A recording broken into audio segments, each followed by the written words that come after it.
Hello, everyone. Oh, crap. My microphone's not in the right spot. Hello. Oh, it feels so weird being, like, chipper and perky on these streams when I'm just devastated with all of the Star Trek stuff lately. Hello, Matthew Gerwig. Or Gerwing. I'm sorry for saying your name wrong. Hello, everybody in Streamland. I did just tweet this out. That, we would be going live. Oh, this is me not being prepared at all. Matthew says, ooh, my heart in chat. Yeah, that kind of sums up all of what we're feeling today about Star Trek. So, hello, Lewis.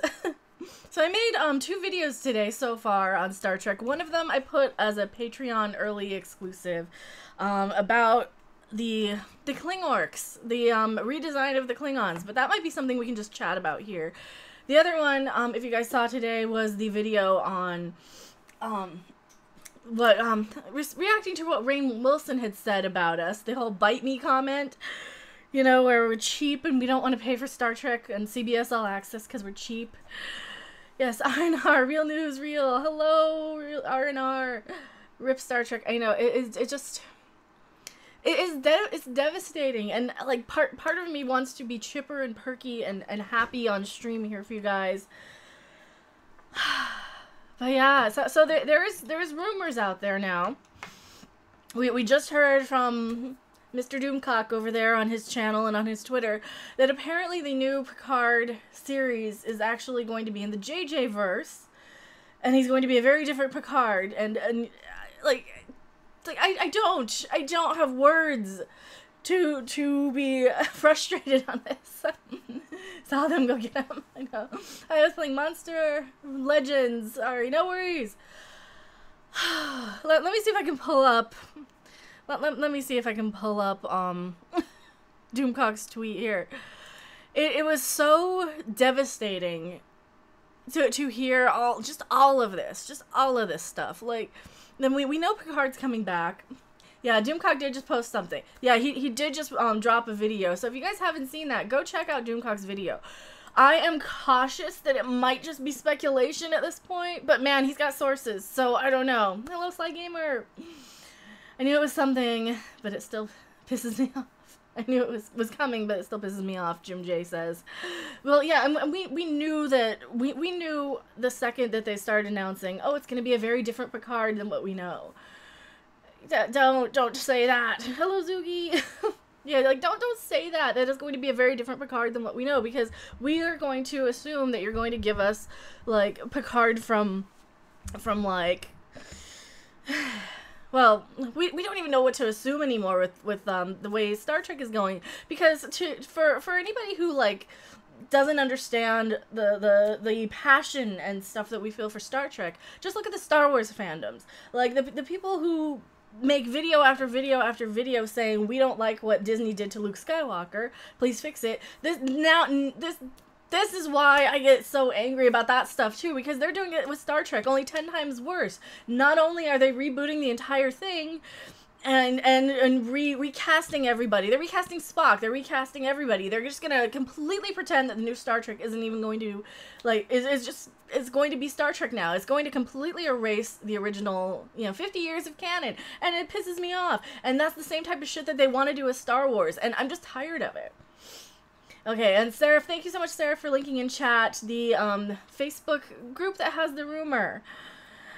I don't know if I can pull up a Facebook article here for you guys, but I will do my best to pull it up for you, because I don't have...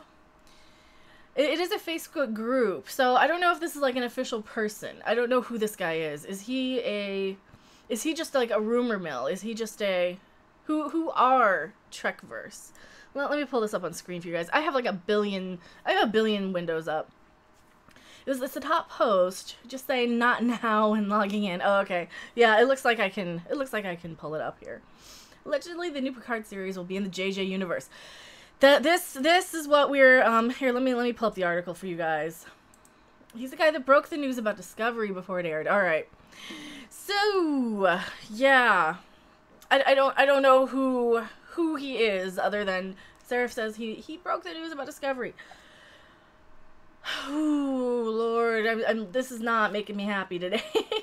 Zuki says, my argument to Star Trek is dead is that people need to stop watching Star Trek. Everyone needs to stop watching it. Keeps shitting on it when people find that it makes no money and stop making shit content. Exactly. Don't pay CBS All Access, you know? Find ways to watch this. If you really, really need to. Find ways to watch it. Watch reviewers. People like me will break down everything that happens in the episodes. So can you guys see this? Is this too small? I can probably embiggen it or something. So he says, I have bad news. Info just in. Kurtzman is in charge of Picard and is being made in the BR universe the same as STD. So we kind of figured that because STD is its own universe. It will show Romulans and Vulcans. Or Vulcan as destroyed, and will not be the same timeline as Picard as we know. This is the darker part. The details will include the new Klingons, and nothing visually will quite match. As we'll have the same changes to avoid infringing the original copyright and the same BS, blah, blah, blah. Okay. We kind of figured this. So it's still a rumor, but this guy has some cred, who knows? Yeah. Yeah, I just seen Dukak's video and read a couple of articles. Yeah, okay, and he says, how are both Romulus and Vulcan destroyed, though? Only one was destroyed in each timeline. Exactly. Exactly, like they don't even know their own timelines. Because we know that Romulus got destroyed in, God, the fucking JJ movies. I don't even remember. And Vulcan, right? Well, Romulus got destroyed in Nemesis, though, didn't it? It's been so long since I've seen Nemesis. Like, the last time I saw Nemesis was in the theater, so yeah. And hello, Jez Oldfeld. And hello, Major Grin. It'll be Jake Picard. Oh, God. Like Jake Sisko. So now we have two shit Star Trek universes equals Star Wars and Star Trek. I know, and that's... Like, as fans, this has been such a shitty past year. And we knew that this was coming, too. Like, for us, with Star Trek, we knew that the Star Trek things were happening before the Disney Star Wars really, really fucked it up. Because Disney Star Wars, I mean, like, Force Awakens could have been a really good setup to Last Jedi and Episode 9. But Episode 8 just kind of destroyed everything that got set up in Episode 7. So... With that being said, you know, you guys had to wait until December to find out how bad Last Jedi was. We knew in September how bad Star Trek was. Bacon flavored ice cream is the future. They do make bacon flavored ice cream and lovey batteries. This will take place 100 years after the JJ movies. Romulus could still blow up again by then. Yeah, I mean, it could still blow up again by then. That seems to be okay. Like, I think I'm okay with them blowing up Romulus, but you gotta remember that Romulus, like, the JJ movies, when they go back in time and try and fix shit, like, correct me if I'm wrong on the JJ movie with you know, they knew that the planet was going to blow up in the JJ movie, right? So... They waited, what, 20 years before they did anything? I mean, I really block out the JJ movies. I didn't see the second one. It was like, no, you're not going to sully my memory of Khan, and you're not going to spoil that. Romulus being destroyed by a supernova in a different star system makes no sense. That too. Shit, guys, I just downloaded Kirby Battle Royale for free in the eShop. And that's probably... Sly Gamer, it's probably a demo. You probably have to pay for it. So yeah, we're actually drinking tonight. So if I act a little silly, no. What do you mean no? From Free Shop. I don't know what Free Shop is. But what do you think about this whole Picard news, Sly Gamer? What do you think? Do you want Captain Picard to not be spoiled? I mean, actually, it does make sense. 20 light years is still too close to a supernova. Oh, that's true. That is true. You guys are saying, Star Trek Online tries to retcon an answer to that. I don't know my JJ Trek well enough, and I guess that's something to be proud of, that I don't know the JJ Trek very well. My sister is the bigger Star Trek fan. Is she a Star Trek fan, or is she a JJ Star Trek fan? Because if she's a JJ Star Trek fan, then, I think the JJ movies are kind of dog shit, and they're kind of universally panned by actual Trek fans. Still loves the series, though. Alright. As long as she loves the series. What about Star Wars? What do you guys think of Star Wars, too? It's like everything just dying. JJ doesn't understand basic astronomy. Yeah, and that's like me trying to crap out a screenplay on the top of my head without fact-checking, or just flying off the handle on stuff. And I do that sometimes. I will just fly off the handle and react to something before I know all of the information, because I'm human. But if we're doing something like, you know, writing a screenplay for a film that costs millions and millions of dollars to make, we want to fact check or do some science, you know, bring in a theoretical physicist, bring in an astronomer, bring in something, right? JJ doesn't understand distance and space. Exactly. Well, I mean, neither did George Lucas initially, but for me, Star Wars were never so much about the science. Star Trek were definitely more about the science. Free Shop is pretty much an open source version of eShop. Every game is free. Oh, so it's pirated. Sly Gamer. That's stealing. That is pirating. Open source version of the eShop. Yeah, that's technically pirating, and I don't think that you're going to be allowed to play them on stuff, but link the credits in the description when needed. Exactly. Link the credits in the description when needed. Well, here, if you guys want the Facebook article, here it is. Oh, Lord. Matthew Gerwing says, but this is the point. No modern fan today cares about the science. It's all emotionalism and big bangs. Well, yeah, and that's kind of one of the theories that I've been going on lately, is that modern people, and myself included, will be looking down at a device. And I do it all the time when I'm playing games on my tablet or checking Twitter to make sure I don't have a million notifications, which I always have a million notifications on Twitter lately. And these new TV shows and movies are just kind of made to give you a visual or audio cue of something flashy or something loud to get you to look up so you know when something's happening. And you don't even, like, the modern audience doesn't even get why Star Trek was good. They're just like, yeah, it was always kind of cheesy, so what? You know, and same thing with Star Wars fans. I mean, I think a lot of the modern, younger Star Wars fans might not get why people like it. Major Grin says, in JJ's episode 7, Finn saw a laser beam in the sky which destroyed a different star system, and the light reached them instantly somehow, and he even heard it. At the same time, yeah, I know, because light and sound travel at exactly the same time and speed throughout. Yes, I get so mad. Like, I think a lot of people think that if I'm smiling or I seem cheery, but sometimes, like, I am just livid with some of this stuff, and I'm just sad that Star Wars and Star Trek and all of these things are just dead anymore, you know? Like, did you guys, I don't know if you guys checked out my video earlier today where I woke up today, I'm like, well, there's a few little stories that I could go over, so I talked about the new Klingon redesign, again, for another redesign, and that's up on Patreon right now, so if you guys do want to check out my Patreon, and you can watch that video early, but let me link you my Patreon here. If you guys do, I really would appreciate it. So I did put that video out, and I put the video out talking about Rainn Wilson today. Basically, he's like, oh well, you guys pay all this money for Starbucks, you can bite me. Like, that's not the thing, Rainn Wilson. That's not the thing, you know. He's mad that people won't pay money for CBS All Access.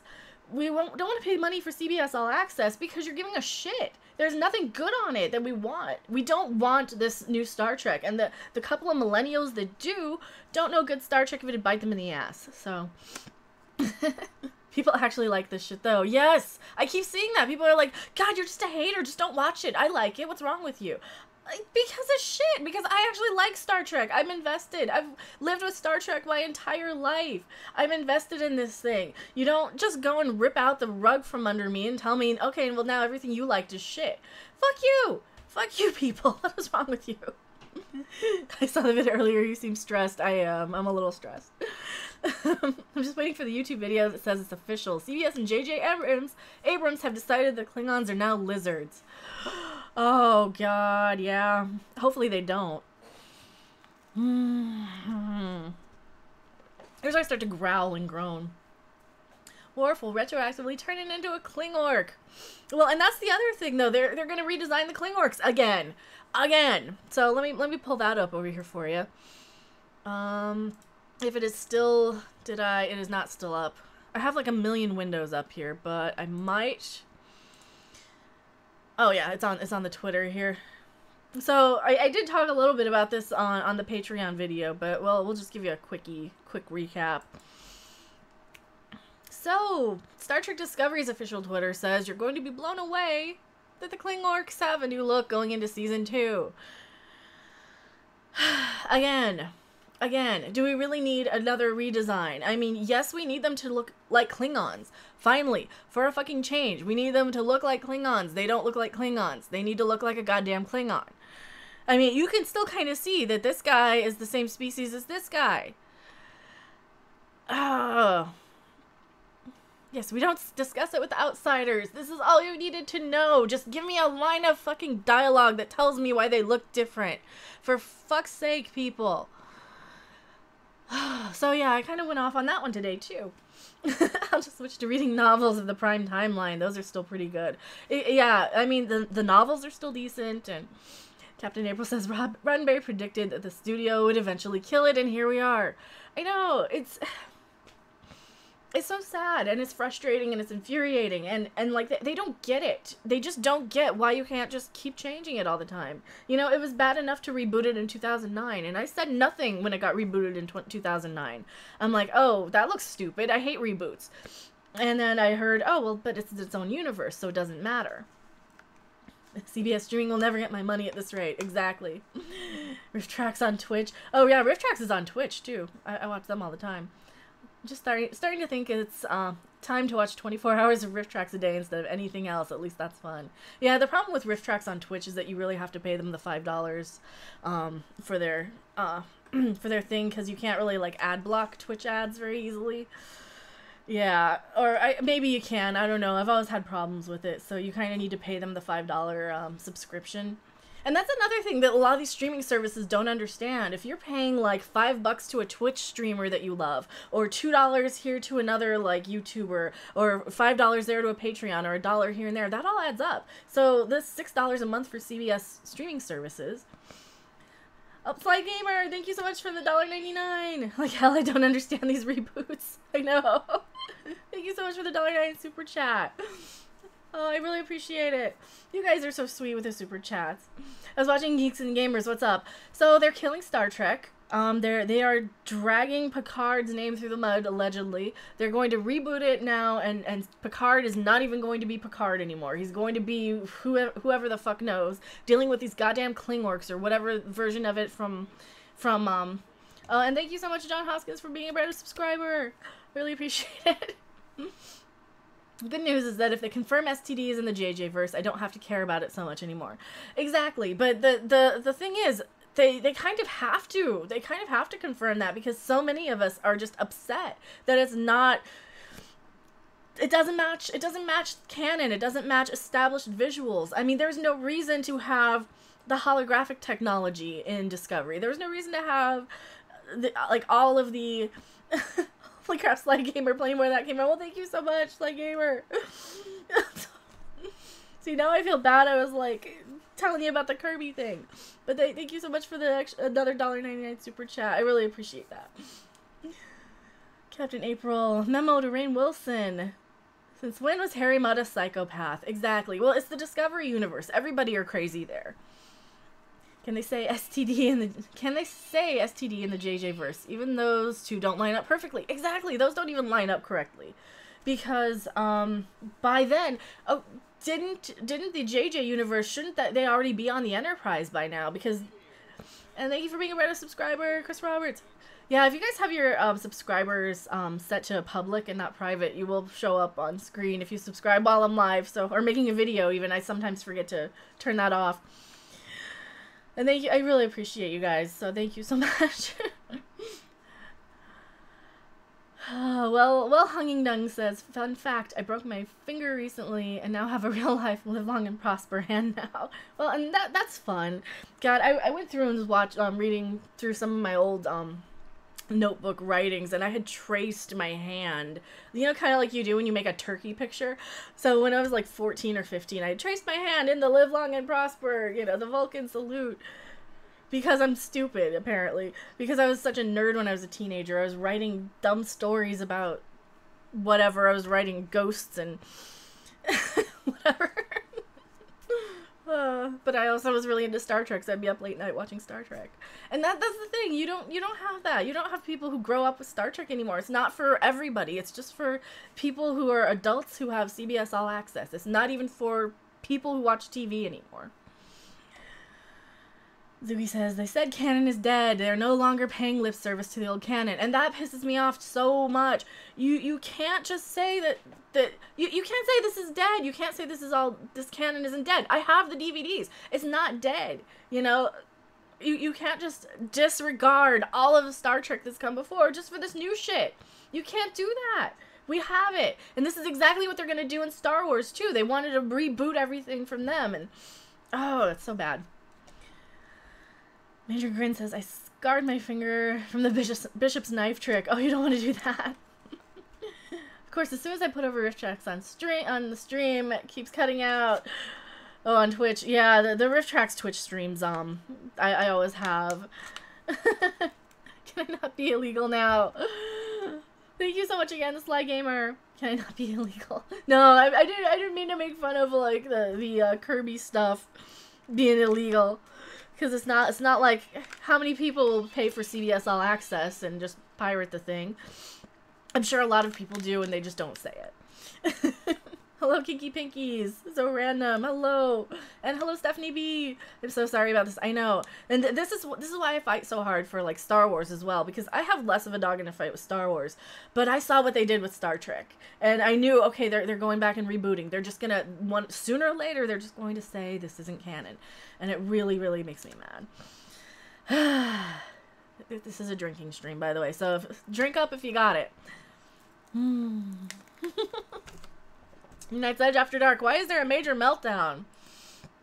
Oh, well, there's a million major meltdowns. Apparently, they're now trying to say that that Picard will be in the JJ universe, according to a somewhat. Now, Midnight's Edge After Dark can research this. They know their stuff. When I fly off the handle, I try and at least preface it with, these are kind of like the emotional things behind rumors. So at this point right now, I'm not saying that this is true, that they are absolutely 100% rebooting this, but according to some sources here, there seems to be, yeah. Let's see, Midnight's Edge says it will be 25% different. We know that, but I still haven't heard anything to back up this stuff yet. Yeah, and if anybody can, like, verify or not, it's going to be Midnight's Edge. I'm just kind of going on the yet another piece of crappy news about Star Trek today. Like, we already had a few things coming out, and I already was pretty upset that they're pulling Picard into this crap, but I'm going to stop now. I'm sorry. Oh, don't worry about it, Sly Gamer. And thank you so much again for the $1.99 super chat. I really appreciate them. I appreciate you guys just hanging out and listening to me fly off the handle like a crazy person about this. Oh, holy crap! Towards Clone Wars Blu-rays. Well, hunging done. £5. I do need to buy the Clone Wars DVDs. The Blu-rays. Maybe one of these days I will. I've never actually watched the Clone Wars. It looks pretty interesting. I'm gonna have to watch them. Absolutely. And thank you so much. You guys are so sweet. You guys are amazingly sweet. Oh, you guys are gonna make me cry now. But yeah, it seems to me just for legal reasons and to verify. This is just on hearing, like, the rumor that it won't surprise me if it's true though, because we already know that they're redesigning the Klingons again. It's like they keep redesigning stuff, and I am suspicious, like with the Klingon redesign, for example, one of the other news from today that came out, and that actually is official, is that, you know, the Klingons are going to look different again. Like, they're going to redesign them again. Like, so what? Are you going to redesign them and put them in, like, the JJ verse or something? That's kind of what it feels like to me, that they're going to redesign them and put them in the JJ verse. So that's one of them. I need to get Farscape. I do. God, if anyone wants to send me Farscape, just DM me or something. Because, like, trying to watch them by other means is a little difficult without actually having the money to buy them. I did see for the first 3 episodes of Farscape, though. The Clone Wars are free to download on torrent as well, yeah. So while I take a second this was the other bit of news that was kind of annoying about, that I was annoyed about today, and I did make a video on this over on Patreon as well, so. Oh boy, I'm not paying Disney anything Zoogie says. Dude's haircut looks like an old 80s joke. Well, this guy, I've seen this guy. This is Glenn Hetrick. He was on, he's a makeup guy from Face Off. That's all I really know him from. Doesn't he do, no, I don't think he's the guy. He's not the guy who does, like, the Underworld ones. It was one of the other guys on Face Off. So, if they just make the Klingons look fine, I think I'll be okay with it. But if they look like the goddamn Discovery Klingons or the JJ Klingons that... I mean, the JJ Klingons don't look that bad. So in other words, they're all going to try and make them look like more classic Klingons. I hope so. Dear God, I hope they try and make them look more like the Klingons that we've seen, because nobody liked these new Klingons on Discovery. Like, and that's not the actors' fault. I do not fault the actors one bit. I've gone on the record many times saying I feel bad for those actors having to try and act through all that. I'm still top donator. Don't try and one-up me, boy. Well, hey, that's a game you guys could totally get into. Who donates more on the stream? I think Sarah would probably be the winner on that one. They'll look different. Why wouldn't they? Yeah, I mean, because you can't even stay consistent within their own series. That's another thing that pisses me off. You can't even stay consistent in your own series. Like, dude, how can you guys keep rebooting this thing like every other day? I officially retract my declaration of Brandon Braga as the Antichrist. Well, Brandon Braga, isn't he doing some great stuff on the Orville now? So, I mean, I'll admit that I had, there was a period of time when I was probably like 12 or 13 that I thought the Klingon stories on TNG and DS9, I was probably in my teens, they seemed a little boring to me. They seemed to kind of drag. And they always were kind of Ronald D. Moore, very talky, very political driven sort of things. And I went back and rewatched DS9 in like 2002 or 2004 or whatever, and I really liked all the Klingon stuff, and I really liked the Ronald D. Moore like Klingon story arcs and episode arcs that he was writing. So I kind of think that people who like Discovery now will go back and dislike it because of those reasons. Because when I was younger and stupider, I thought something was bad and it's actually really good. So hopefully, and same thing, there's stuff that I liked that I can kind of go back and say, oh my god, that was dog shit. So hopefully people who like Discovery can kind of go back and revisit it and say, yes, this is garbage. Because I know SC Reviews went back and rewatched some Star Trek Discovery and he couldn't make it through it. So Matthew Gerwig says, they have said that in their universe the Klingons are a diverse species. So be prepared for quite a few alliterations from Stephanie B. donated $5. Thank you so much, Stephanie B. That looks like it came through Super Chat. Stephanie B., you were an amazing, sweet person. I love you so much. Everybody, you guys probably all know Stephanie B. from Odin's streams and from Twitter. She's like one of the kind of driving forces behind all of the YouTubers. She kind of is the one who connects us all. So she's the one that was like so instrumental in Jeremy from Geeks and Gamers early rise to fame. And so she's in there helping Odin rise to fame too. And if anybody doesn't watch Odin's movie blog, totally watch him. He's awesome. I should totally link that in the description. Yeah, Mary Ashmead says, who likes Discovery? Ugh, STD is crap. Hello, Mary. Stephanie says, I love you back. See, you guys are so awesome, too. Like, you guys can just let me rant and rave like a lunatic. And I get so upset talking about Discovery, and then I see all you awesome people, and it kind of just snaps me right out of it, so. Captain April says, diverse is one thing. This is ridiculous. I know. Oh, Lord. Oh, my God. Holy crap. Dia Vanille? Is it Vanille? Is it Vanille? I don't know how to pronounce your name. But 10-pound super chat. Collider said, Star Trek Discovery took Star Trek fans by storm and quickly became a fan favorite show that reignited the legacy of Roddenberry's creation. There's shows for CBS. Oh, no, Collider. I haven't watched Collider in forever. And also, thank you so much for the $10 super chat. I really, really, really appreciate it, you guys. Yeah, Collider, man, Collider. Ooh. I've heard Collider or shills. I actually don't watch a lot of Collider. Pretty much any channel that has like probably more than 100,000 subs, I tend not to watch at the moment. I mean, because once you get a certain number of subs, you do have opportunities to shill out product, and whether you do it intentionally or not, there's like a psychological aspect of it where people do not want to look a gift horse in the mouth. So if they get a free ticket to something, or they get the notion that they might receive a free ticket to something, they will give a more favorable review, even unintentionally, of something. Can I tweet a picture of a free shop to you? Yes, you can, absolutely. I'm concerned about the free shop because I've heard that Nintendo's, that something to do with Nintendo's Switch firmware will lock you out if you do use homebrews and hacks, so I'm not going to use it on mine, so. But yeah, absolutely.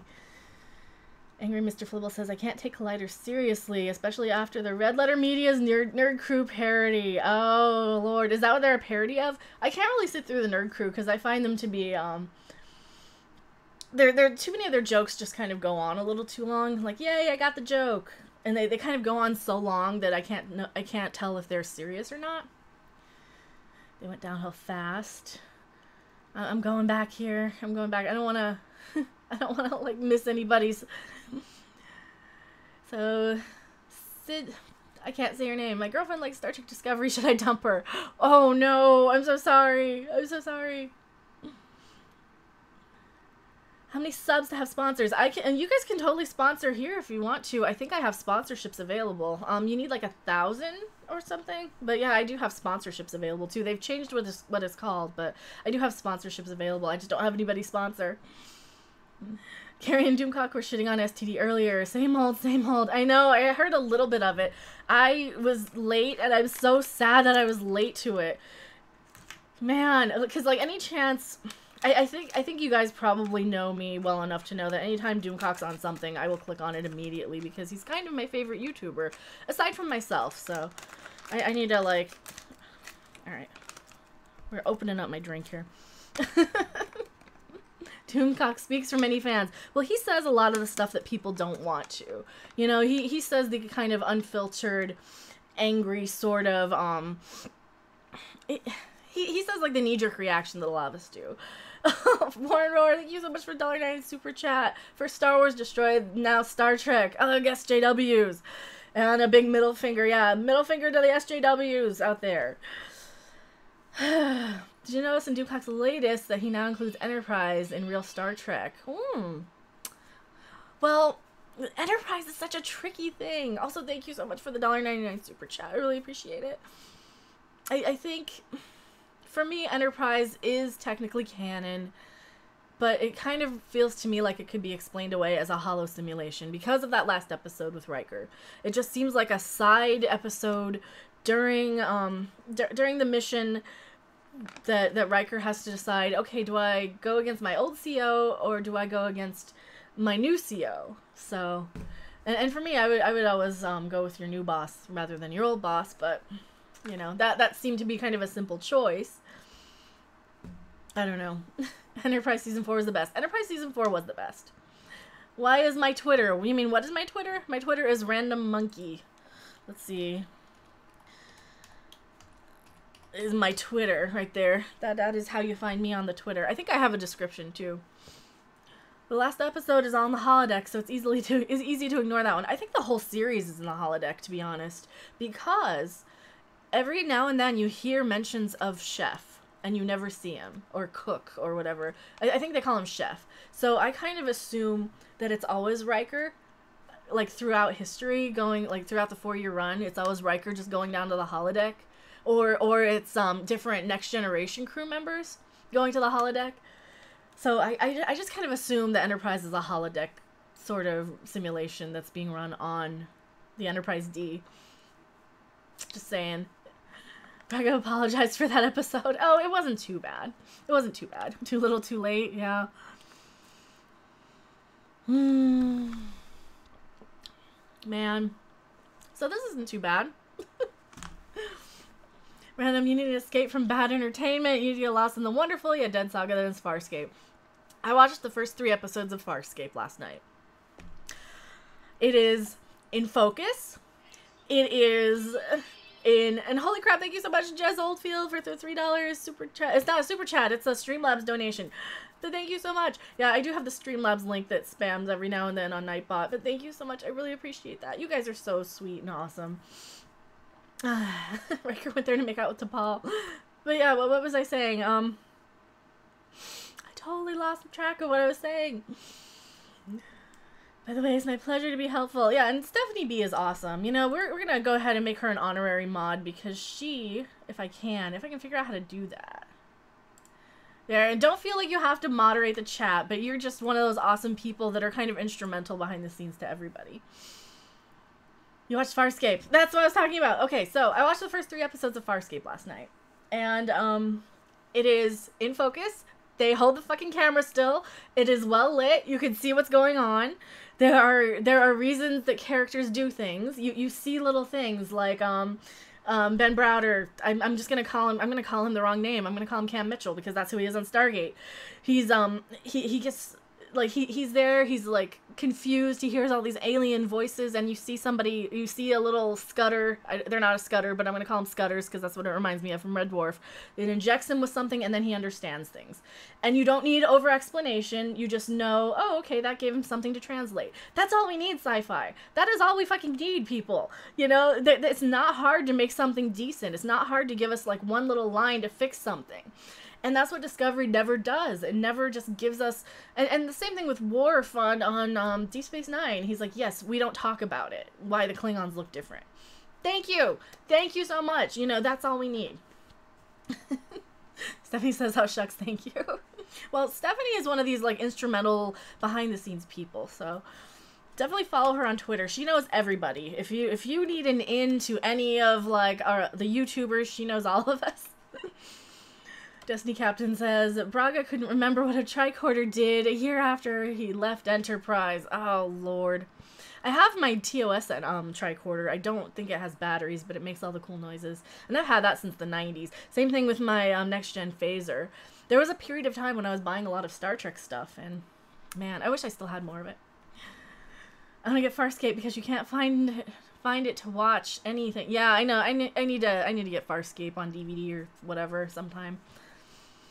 I love y'all. Content creators rock. Well, I mean, and that's the thing. The content creators on YouTube are doing far more than any of these people who are writing this garbage. You know, give it to someone like me. Give it to someone like Doomcock. Give us a series. Give the YouTubers a series to write these things. Like, I have writing experience. I actually have some writing experience, you know? There's people that watch the streams that have writing experience. There are people who have, like, more IMDb credits than the people who work on Discovery and the people who work on the Star Wars Writers Room, you know? Their story group. You know, Doomcock has more actual Hollywood credits on IMDb than those people in the story group put together. You know, it's crazy. And they always go with these same, like, 5 fucking writers and directors and producers that are shit. And this is why we keep getting shit year after year. Yes, give Trek to Doomcock and make Trek again, great again. And Star Trek: The Original Timeline. You know, she's another one that's really awesome. There's so many people who know Star Trek, who know, and that's the thing. We won't rush out a script. We will take time and do a little bit of research on it. It's not like a YouTube video that's like one and done that you can kind of go and do an opinion on. But yeah, make Star Trek great again. The Expanse is the only real space show right now. You know, I do need to watch The Expanse. I tried to make it through like the first 5 minutes, and I think because I was just in a bad mood that day, just every little thing was bothering me. The internet died, and that bothered me, and then the show went out because of the electricity. It was a really bad storm, and Vic would be the best. Dude... So, I don't know how to pronounce his name, but on Star Trek Continues, I know exactly who you're talking about. There's a guy on Star Trek Continues who played Kirk brilliantly. He made these stories, and he helped craft the universe. And he put so much love and so much passion into it. And they even have Grant Imahara from Mythbusters as Sulu. And he's just having the time of his life playing Sulu. just every actor is having the time of their lives on that show. And because of Star Trek Continues, my favorite Star Trek character is in Star Trek Continues. Dr. McKenna. She's my favorite Star Trek character ever in the original series, because I consider the original series to be canon so much, or Star Trek Continues to be canon to the original series. Because it is so well done. It is so amazing. It gives you stuff like race and immigration issues. They do an episode with John Delancey where the planet that they live on is all in black and white because of the way the sun and the light reflects and all that stuff, and the way people see on this planet. And they're basically saying, no, we don't want these damn dirty people from this other planet coming and stealing our food and our jobs. You know, they took our jobs. So what happens in the episode, they do a great job of kind of showing people, hey, maybe your prejudices might be that. Maybe you shouldn't have these prejudices, without being preachy about it. They give, you know, they give the people on the planet the option to, if I'm remembering this right, to wipe out this neighboring planet who's been sending their immigrants over for so long. And then they decide, you guys... Network 2, internet access. Alright, so it's coming right back. Now we're connected. Stream resumed. Yay! So the internet died for like a minute. Oh, I'm so sorry about that. Error, try again. Internet died. I'm so sorry. Boop. Is it better? Did we make it better? It says unable to connect to chat. Please try again. Okay, stream resumed. Are we back? Are we back? Hopefully we're back. It completely killed like everybody watching. So please refresh if we were not back right now. I'm so sorry about that. Refresh. And I totally spelled refresh wrong.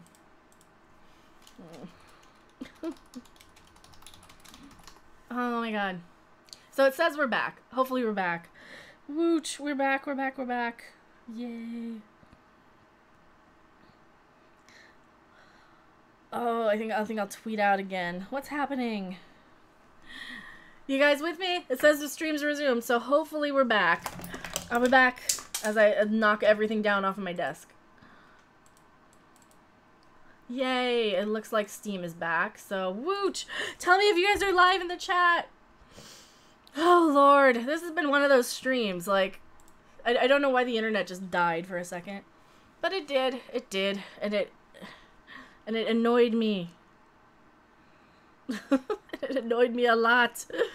But yeah, so thank you guys so much for hanging out and sticking with me. I probably am not going to stream for a super long time tonight anyway, because Doomcock is going to be streaming at 10:30 tonight, and I do not want to stream over him. And he's going to be streaming tomorrow afternoon as well, and he actually has, like, the dirt behind this, so I don't know. Right now, it's speculation with all this Picard news that this is going to be just completely destroying the original series. And tell me if you guys can see me. Hopefully you guys can see me. Let me go to a new live dashboard and see what's going on. Was it out long enough to give me a new video? I hope it didn't give me a new video. There we go. 640, 647. Good. Awesome. Yay, you guys came back. I had to refresh it on my end too. There are 4 lives. Nice. It wasn't CBS that did it, but yeah, we're back. Awesome. It's going to feed. Let's see. It's going and feed your internet, hamster. Yay! Thank you so much. Refresh worked. Yeah, my internet just completely died for like 1 second. I can see you. Yeah, so tonight at 10:30 Central, Doomcock will be live talking about this. He actually has the scoop. This is just my little reaction, because I don't know if he's going to go solo or what, but man, if he wants to have me on, I would love to come on and talk about this with him. But you know, he's such a personality, you know. I don't like talking over him, so. NJ says, I'm not a huge fan of corporate mergers, but I'd be all for CBS Viacom happening if it put Trek back under one roof and STD became taken out back and shot. Yes. Yes. Yeah, Doomcock tweeted me. He's doing a live stream tonight, but I have some neurotic stuff to do. Oh no. Yeah, he's really good about tweeting that to people, so he's actually a by cap. I will miss it as I will be asleep. But go fig. Well, he's going on again like tomorrow at 3:30 in the afternoon. So hopefully, I think he's going to stream just the time when people are going to be asleep tonight, and then like at work tomorrow. Sadly, but I think he'll be fine. He never tweets me messages like he's gonna go live. Blah. I just gotta stalk the Twitter feed, I guess. Holy yellow is STD is greater than STD. Yes. Eric Hawk says my internet is being spotty in general too. Maybe CERN is ripping apart the magnetic sphere again. Bianu says, I mean, bye. Bye, Cap. Oh, Captain April left. Bye, Captain April. No, it just makes me so upset, though. It makes me so upset. Are you guys upset about all this? Like, it's nice that we get Captain Picard back, but God, it's going to be the same thing with Luke. He's going to be there, like, a disgraced, broken old man. He's going to be depressed because he's going to be a very different Picard. Speaking of Twitter, yeah, I did see that you did tweet me something. I didn't want to, like, stop the stream and go through and accept, but I did see that. I did see it come up in my messages. Safa says, so one of my old friends I was close to got me into Star Trek. I watched all the shows. He's now dead because of suicide. Oh, I'm so sorry. The poor son is rolling over in his grave with the Star Wars and Star Trek controversy. I know, and that's the thing. Like, people don't realize that we get so attached to it. Hi, everyone. Persistent super chat. Thank you so much, John. Hi, Rose. Or hi, everybody, you say. And thank you so much for the super chat. I really appreciate it. What are you sipping on? It is a frozen hurricane. Yeah, this is a drinking stream, so. It is a Daly's Hurricane. It has 5% alcohol, and I'm, I guess, a lightweight. I used to be a drinker. I used to be a really good drinker. No, I'm a lightweight. Because it's, some days you just need it, right? Some days you just need it. I had told him he needs to do more live stuff. Exactly, Mary. That, and I was telling him that, too, back in, God, like, for months. I told him, you know, you could go live and people could just, like, throw a bunch of super chats at you and you wouldn't have to worry about YouTube ad revenue. You could set up Streamlabs. This was before he got monetized. I was telling him that. But Sly Gamer says I'm a heavy drinker.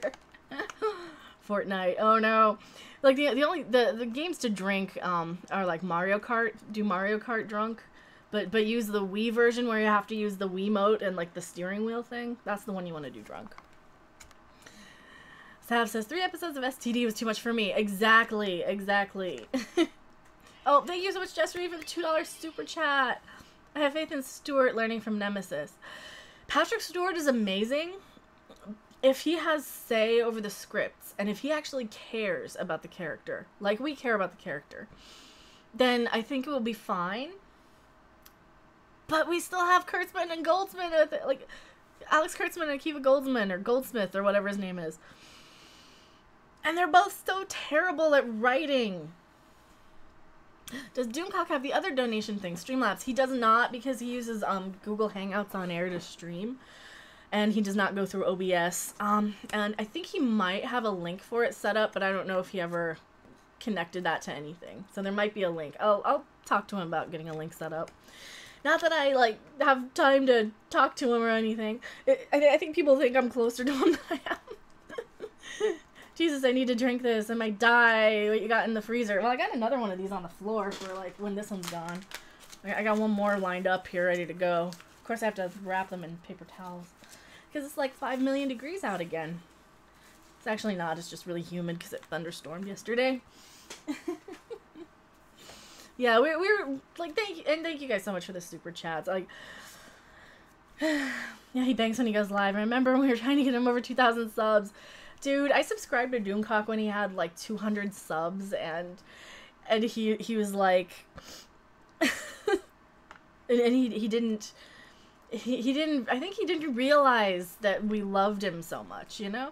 I don't think I think he kind of realizes it, like, with all the positive feedback and stuff, but there was definitely a point where he didn't realize that, no, you have something, you are greater than all of us. I am just an opinionated video game person. But, you know. We got a heat wave in the UK. Yeah, it's humid here because it's been raining. So that's the biggest issue. And it's not quite cold enough to have the air conditioner on. So it's just humid and muggy and still. And it's too hot to open the windows. So. Wasn't Patrick Stewart the one who pushed for that stupid ORV scene in Nemesis? I think because he liked to drive that stupid car. Yeah, he might have been. Yeah, no, it's gonna suck with those writers, exactly. Who else here is British? I wish I were British. I wish. I went to the UK once, and I absolutely loved it. I really wish. Destiny Captain says, yes, and he was... yes, he was, and he killed the Heart of Darkness plot elements. I agree, he's so funny. He's really nice to talk to him. Doomcock is like for an evil supervillain, he seems to be one of the nicest people. Like, I think he's just so appreciative that anybody cares. And, you know, that's the thing. We all care about him. We really, really care about him and want him to be... We don't want his helmet to blow up, you know. We don't want Harvey to be set free. As much as I love Harvey and I want to give him squeezes and cuddles, like, I have a facsimile. We don't need real Harvey stomping us all. We don't want Star Trek to fail. We don't want Star Wars to fail. We don't want any of this. We would much rather live in a world where everybody's talking about how awesome Star Trek is or Star Wars, and we don't live in that world.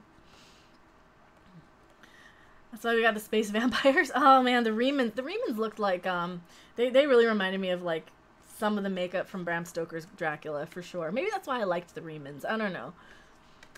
It's like, Hermes says, I'm so fucking tired today. I've been sailing and swimming for so long. Yeah, he's so grateful. Doomcock is such a sweetie. Yeah, he's a good guy. He's probably one of my favorite people. And it was so sweet. Like, I think he thought that I was more famous than I was on YouTube. And I actually probably should address some of this while I have an audience here. Somebody did comment, and they said that me changing my format was going against what my fans wanted, because I've had like 30,000 views on some videos, because I was making how-to videos on a video game that was very much like Pokemon, but with cats and ghosts. So Yokai Watch is basically Pokemon meets Scooby-Doo meets Garbage Pail Kids sort of humor. And it's kind of a franchise for kids now that I'm aware of it. And I was making all these how to find the rare monsters sort of videos and how to get the rare monster sort of videos. And yeah, they would get like 10,000 views or 30,000 views in some cases. But realistically, they're all things that you could just Google if you looked at the wiki. And having 10,000 views on something doesn't mean you have a subscriber base or an audience. And the stuff like that I was putting out every day for, you know, a good year and a half after I stopped making that would only get maybe 50 views or 100 views at most. And I wasn't getting any, like, any sort of new viewership. I wasn't getting, like, I didn't have a chat room full of people. We've got 32 people in chat. Holy crap. Like, thank you guys so much for being here. So for anybody who says that me changing my format pissed off the old viewers, obviously didn't know that we had 2 people in chat during that time. Maybe 8 people in chat for like that whole year I stopped playing that game. And even like the month after the game came out, you really had to do all kinds of tricks to get viewers on it. You had to do things like comment on this video and I'll give you something. So we would have 10,000 comments on videos, basically people wanting free stuff. And I was miserable doing those giveaways, and I knew damn well that like people were not going to stick around for the long run. And it made me so sad because I didn't know how else to get viewers. So I thought, okay, well, I have to do these giveaways and I have to do all this stuff and get comments generated so to get my recommendeds to show up. And that's great. It got views on those handful of videos. And a lot of younger people tend to watch YouTube on the YouTube gaming app, and they only look at what's recommended, so they never see the new stuff. Especially if they don't understand how to use their subscription box or understand how to use like the bell notification. 90% of younger viewers tend to just go by what YouTube recommends them, and YouTube only recommends like 5 videos of mine to people. So I would get super depressed by that because I would have nobody for a year watching the new stuff, and I would get comments saying, hey, can I have this thing? Yeah, that live stream was a year ago, sorry. Oh, okay, can you have it anyway? I gave them all away a year ago, sorry. But can't you just... Yeah, I can just make it appear out of my ass, sure. Blink, did that work? No? Okay. If you want to make money on YouTube, just play music videos. No. Making money on YouTube does not get... Because if you play music videos on YouTube, the problem with that is that it all goes to copyright. It all goes to the copyright holder. Hello, Kyler Dugan. Do what you love. I know, and that's the thing. Like, I was not happy doing gaming because I kept trying to keep up with that. I kept trying to buy new games, and every week or so, you buy a $60 game, you run out of money. So, Matthew Gerwig says, Stuart is a human being and may have different ideas about what Picard means as a character. That's true. You sure you want to be British? Nice teeth. Hey, being British is awesome. You get all the cool stuff. The remains weren't the problem. It's how Stewart and Spiner derailed the original story for Nemesis. It all went downhill from there. That's true. Hello, Stone Loki. How's it going? Chuck is just fine. All right, there's room for improvement. There's a lot of room for improvement. If you want to make money, then review toys. Some kid made $1 million last year. Well, that kid also has like a lot of editing and appeals to kids. And I don't have what it takes to appeal to a child audience. Like I don't have experience with kids. I don't know what kids want. So what's happening? ST got canceled. I wish. No, Star Trek. So Star Trek is Good afternoon. You don't believe the Star Trek franchise is dead? I kind of do. I think this might be the final nail in the coffin. This whole Picard news that is supposed to. It's rumored to be that Picard is going to be kind of in the JJ timeline for some reason. So yeah, I think it's going to be. Marry me and you'll be British. Yeah. How do they handle immigration and stuff? Like, do they actually? From what I've heard, like it's damn near impossible to move over there. You know, unless you're part of the European Union, and then you can just kind of walk over. The games community has a shit ton of lust for game content in it. Yeah, for which game? For like Star Trek Online? Hi, nice to meet you. What's your favorite RPG? Xavier Gamer says. My favorite RPG that I played last year was Fractured But Whole. I was actually thinking about doing a stream over on Twitch where I played the DLC, because, you know, I keep Mintberry Crunch on my desk, because he's my favorite. So I still need to pay to play the DVD or DLC DVD. Gee, I can't speak. EVS reviews Star Wars toys all the time. Is not for kids. Exactly. There's a way to review toys that's not for kids, but you also have to buy the toys.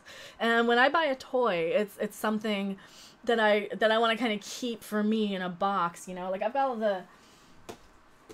Like I got all these. Oh my god, that's loud. I got like the Rampage toys, but they're for me, you know? And I did make a video on them. Shut up. Shut up, George, the ape. No, and I did a video on them. I did a video on my plushies when I got my Ren and Stimpy plushies. I done a video on some of my Porgs when I got them. So I do toy videos every now and then. The Migos. We did a stream where I talked about the Migos, so. I am here, click me. Fractured was funny as hell, yes. I liked it when you did gaming. It was fun to watch. Yeah, and you know, I liked doing gaming. It doesn't attract the kind of audience that. And that's the thing with video games. I'm such a casual gamer that I will pick a game every once in a while that I will love, and then I will completely move on to something completely different in another style or genre. So when I play something like the South Park game, you can only play that so much. You can only play that for 30 hours. Plus a couple hours for DLC.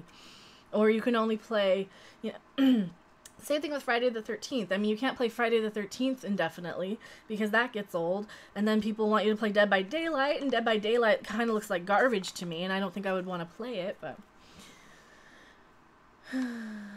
Good evening. What's your name? Ernie's wife is getting the long dick right now. Oh no, that's a great username. Dynamo says, do you think Q might pop up to see Picard again in this new upcoming Star Trek series? Dear God, I hope so. Let's see. MJ King of Pop has 41,000 subs on an average of several million views. He just puts the text on screen to beat the copyright. That actually doesn't matter. If you put text on screen to beat copyright, you still get the bots. So, yeah, the bots will still. So I'm not going to put videos on. I'm not going to put other people's music videos on my channel. That's just a ticket to get your channel deleted. That will never happen. Managed to work out the size of the Enterprise F. Oh, cool. I thought they had the technical manuals still. F, J even.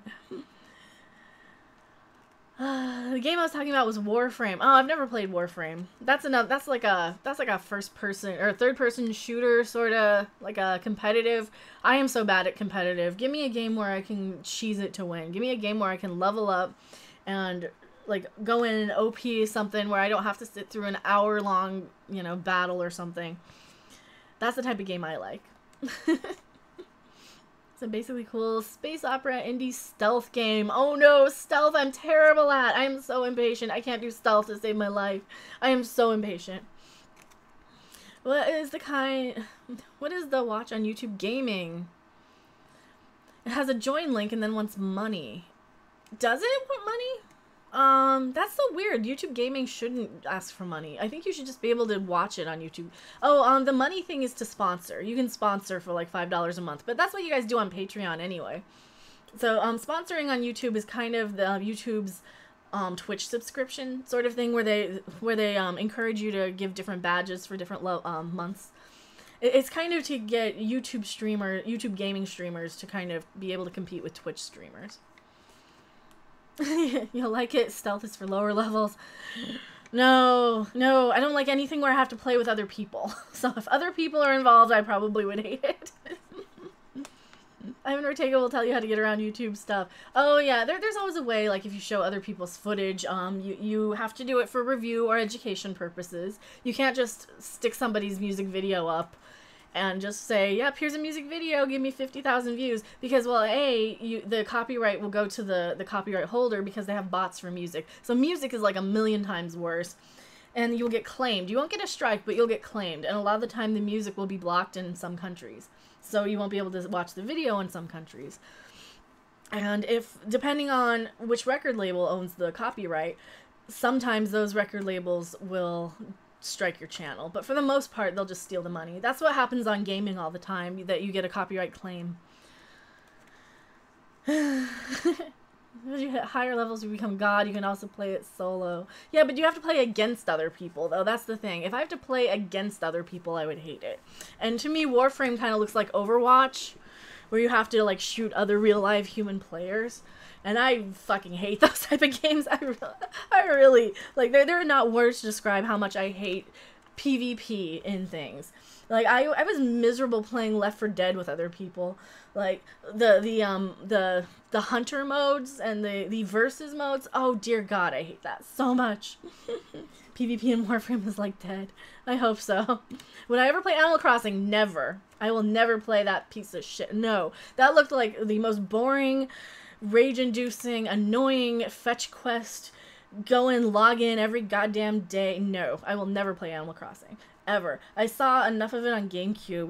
Back when I was married, when was the last time I saw Animal Crossing? He had Animal Crossing on GameCube. He played it for like a week, and it keeps going when you don't log into it, and it just seemed like a nightmare, because I will play a video game and then stop playing it for like 3 years. I don't want it to keep playing in the background. So... I hate that some people, bigger creators, steal from smaller ones. Oh, do they? Oh, no. Don't you dare talk shit about my games. I'm sorry. This is why I don't game anymore, because I hate video games anymore sometimes. Like, Gary is super careful. Then you get a strike if you show or do something with a copyright. Well, for the thing that people don't understand about YouTube is that there's 2 different levels. You have a copyright claim, which they just steal your revenue, which is fine because I don't make any money on videos. I only make money on super chats. Anyway, and yeah, you'll get like an ad or something, but it's never enough to like add up to being paid, because you have to make a certain amount of money to be paid on YouTube. Now, if a company steals all your ad revenue, if you get like 10,000 views on a video or 100,000 views on a video, then it's a big deal. But if you get, you know, a claim on a video with like 5 views, it doesn't matter. Triggered. I'm so sorry. Warframe is all PvE. PvP is dead. Yeah, player versus everyone I fucking hate too. Dear God, anytime there's a game where there's other people involved, I hate. I hate it with a passion. I tolerated it in Friday the 13th because of the nostalgia. But man, if I have to go through something like science fiction in a video game where there's other people, no. I think I would hate it. But no, I don't mean anything personal, Sly Gamer. I just don't. I would hate Animal Crossing so much.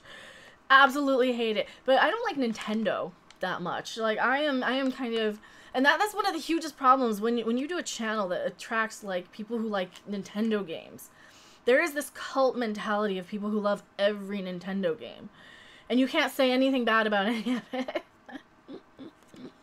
I'm gonna go love your end and watch your fucking back. Oh man, I'm sorry, Sly Gamer. No, I didn't mean to like be mad about or to like trigger you on those. But no, I will never play Animal Crossing. Absolutely never play Animal Crossing. Have you heard the rumor about Quentin Tarantino doing that? Yeah, and there's all kinds of rumors with Tarantino. He's supposed to be like making. He's supposed to be making on one hand, I think I've heard he's supposed to be directing, and then he's supposed to be writing, but not directing, so who knows. Hello, Robert Shlomo. I cannot say your name. I blame margaritas. The Sly Gamer, please don't be mad if I don't like Animal Crossing. You can like Animal Crossing, but no, I don't want to play anything. This is a drinking stream, so if I say stuff, we'll blame the 5% alcohol that I can't handle anymore. My son has gone completely computer gaming, Mary Ashmead says. I'm so sorry. You think Nintendo guys are bad? Go on the PlayStation forums. Well, like anything has its fanboys, I think. And my biggest problem with Nintendo is that I like the Mario games, a couple of them. You know, I don't like every Mario game. Some of them are dog shit. Mario Maker I would hate because I just have no patience for like some of those platformers, depending on the platformer. You know, if it's like a Castlevania style, then absolutely will love it. But like the Mario platforming, like the 2D ones, I have no patience for. So I cannot recommend Mario Maker at all. And then there's some games like Animal Crossing where I know you have to like log in every day. I just can't do it. And same thing with like Pokemon. I just can't. I have no words to describe how much I hate Pokemon. And I'm probably going to have to like make a video on it. But once you kind of get known for playing one Nintendo game, then people kind of come back and are like, and you should play this Nintendo game, and you should play this Nintendo game, and you should play this Nintendo game. And no, I don't want to play everyone. The only thing they do over there is ask for refunds. Yeah, asking for a refund though isn't that bad, but you hate Pokemon unsubbed. I'm so sorry. I'm so sorry. Yeah, well, I mean, it's a good thing I don't do gaming on the channel. I did actually really genuinely try to do Pokemon at one point, and I was miserable. You can't just wander through. You can't hunt for anything and know what you're going for until you're in battle. Dude. Oh my god, Jess Reed, thank you so much. My last of the month super chat for you to pay for the 30%. For you, pay our 33% tax and keep this shit up. Sorry, Meat and Doomcock. See me on September 19th. Holy crap, Jess Reed. Thank you so much for $30. Super. Holy shit. Oh, thank you so much. And here I'm pissing people off that I don't like Pokemon or Animal Crossing. I'm so sorry. I'm trying to do what Doomcock says and embrace your inner dick and just be vicious. I mean, you've gotta. And dude, but yeah, dude, thank you so much, Jess Reed. Oh, I'm just joking, don't worry. I hate people for having opinions. I don't hate people for having opinions different than me. Alright, and I kind of worry, especially on live chats, because I am so unfiltered sometimes. You can play Mario on the computer, you don't need to have a console anymore, that's true. It's okay to hate Pokemon and Animal Crossing. 1903TX says, well, thank you. And yeah, Jess Reed, holy crap. Now Doomcock's gonna be going live for like 2 streams, and he's gonna be like not seeing. He's not gonna see someone he super chats. I feel bad. Oh, Sly Gamer says random. Since I have NTR and CFW on my 3DS, I'm going to install some shitty plugins to hack games. Well, and see that's fine. I kind of want to do that on my 3DS. I kind of do, but the only 3DS that I still have left is it's not my 3DS, it's actually Seraph's. So if he would allow me to install Homebrew on it, then I might be able to do some more stuff with it. You know. But I'm not gonna confirm or deny that, but I've never installed a Homebrew on my 3DS. It's the best way to be. Embrace my inner dick all the time is not hard to do. Well, see, I don't have one. Can't stay, but I need to say hello. Hello, Robin. Well, thank you for being here. At least you do live chat and people show up. I'm not there yet. Jeff the Iron Wolf says, well, you will be. Just keep making the rounds. Let people know that you stream, you know, don't be a jerk about it. Because I've seen people in, like, gaming communities who are like, sub to me, please, sub to me, please, sub to me, please. And I kind of hate going to other people's streams and people making a big deal out of me. Because I'm like, oh, shit, you know who I am. I need to go in, like, with an alias or something so they don't know who I am. I was making a joke because Dick is short for Richard. Oh, yeah, duh. Duh, I'm dumb today. I think it's Star Trek Discovery. It just makes you dumber because you don't notice stuff so much. When I go through and make a video about Discovery, I have to stop and take, like, Police Academy breaks so I can have something fun to concentrate on. And to pick apart everything wrong with Discovery, your brain just stops because there's so much. Like, words cannot... There's not enough time in the day to pick out everything that's wrong with something like Discovery. Last stream I was at, the whole thing was just words saying subscribe now. Oh, dude, I hate those type of screams. Could also be the drinks. That could be too. And I've only had, like, half of this. Excuse me. I've only had, like, half of this. And I think it's reacting. I think I'm reacting to it. I was going slow. I was just in an EU panel for world-class bullshitters. Ooh, are they live? I saw Jeremy went live a while ago on Geeks and Gamers, but I saw Doomcock's video and I had to kind of react and yell because I don't know if I'm going to be awake. Well, no, I'll be awake. I'll be in chat with you guys. I'll definitely be in chat with you guys. And I don't want to steal his show. I don't want to, like, be like, "Can I be on the show, Ricky, please?" That's a Lucy thing. And I don't want to be that whiny person saying, please let me be in this show. But man, I'd love to get on there and complain with him because it's so much fun to get on there and just complain about Discovery. Like Burnham escaping the brig by tricking it. Oh god, that was another stupid one. Oh my god. Her little logic puzzle. People think that you'll brick up your 3DS if you hack it. I don't think you do with the 3DS. I think with the Switch, that will brick it. Because they have, like, a firmware thing that will kill your old Switch if you, like, dock it a certain way. Left Jeremy's stream to come here. He was dressed in pink and I was worried he'd gone woke. Oh, no. No, I like Jeremy's streams just fine. I just have less of an investment in Star Wars than Star Trek. So, you know, now we're finding all these awesome Trek channels and Trek communities. And, you know, of course you have Trek yards who are probably, like, the most neutral of all of us. And then you have, like, Anti-Trekker who's kind of like a Doomcock light. And then you got me who's just kind of flies off the handle over everything. So, I guess I'm like a PMS version of Doomcock without the vocabulary or interesting points. But, and of course you have Doomcock who's, like, the best of all of us. And then you have, like, Midnight Sedge guys who do their research and who can pick apart and find the actual true stories and don't just fly off the handle. So you've got a whole really good group of Star Trek people and YouTubers out there. And of course Nerdrotic. Nerdrotic are great too. They go live with every single review, so. Lore Reloaded. I haven't watched much Lore Reloaded. I saw him a little bit. He showed up in my recommendeds of doing, like, a reaction to Doomcock's last video. Jazz Oldfield says, I am a recent sub. Worthy content spreads word of mouth. Last week, me, somebody else. Every day you will get there because your content is good. Well, thank you so much. I really appreciate you guys, like, wanting to listen to me just rant and rave like a crazy person, because that's what I always did when I was gaming. I used to just kind of rant about stuff and do reviews and be like, hey, I just saw this movie and I'm going to talk about it while I dig a hole to the bottom of the world in Terraria.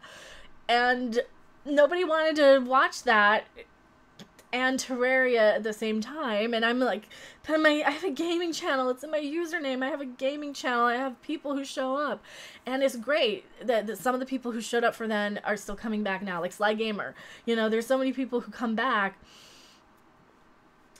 but, you know, we've got way more people now, and I think I'm doing something right, because my view retention is up, the engagement is up, the comments are up. You know, I'm not used to seeing comments on videos. It's been like a month since I did the switch over, and it went from never getting comments on videos maybe once in a while to every day I upload, I get like, you know, my inbox blows up, and I, you know, I'm not complaining at all. It's really like this is kind of what I've been kind of working so hard for YouTube for years. Yeah. Do you like Kevin Sorbo and Andromeda? I have not seen Andromeda. I want to because I know Gary Jones has been in a couple episodes, and I know it's part of that Vancouver thing, and I know Peter DeLuise has directed. Have I heard of Boofire? I have heard of Boofire. I know he did the video on L337, might be Kathleen Kennedy. I have seen Boofire. I'm new to Star Trek, that's why I haven't seen it. I hate it when a good series gets destroyed, Jim J says, yeah. Well, now you know what to do on YouTube. I know, and a lot of it's like who you know, too, because I've been kind of so used to being able to comment on videos and be a nobody, and nobody recognizes me. So I could comment on Midnight's Edge videos for years, and even though I had like 1,000 subscribers or 5,000 subscribers, you know, I had the anonymity because my content was so different than all the content I was watching. And of course, Seraph, one of the awesomest people on the planet, said, you know, you should really watch YouTube. If you want to be a gamer, you should watch gaming stuff on YouTube. And I said, yeah, I just can't sit through that stuff. I can't sit through watching somebody play a video game for that long. You know, and he said in a roundabout way, like, well, what do you watch? What are you into? What do you like on YouTube? And even 2 years ago, stuff like Midnight's Edge and, you know, all these channels were popping up, and especially with Star Trek, and especially with all the Star Wars stuff, and especially like with just the movies that I've been watching and TV in general. And I'm like, you know, I could probably talk about something, but I only have people who are here for like one game, and they probably won't see it anyway. So I put off changing the format for a very long time, and I did trickle in Discovery reviews, but I guess Fedora the Horrible seems like an up-and-coming villain. Don't watch Discovery. Don't watch Discovery. Absolutely. So thank you so much for that shout out. I really appreciate it. I recognize you guys when you come back, and I feel bad that I said something about something you like. I'm so sorry. But no, I recognize you guys. I've seen a lot of people, like Wolfie the Tie Explosion, also another person who's been here for years on the channel. And thank you guys so much for coming back. Hello, DJ Ray. Welcome.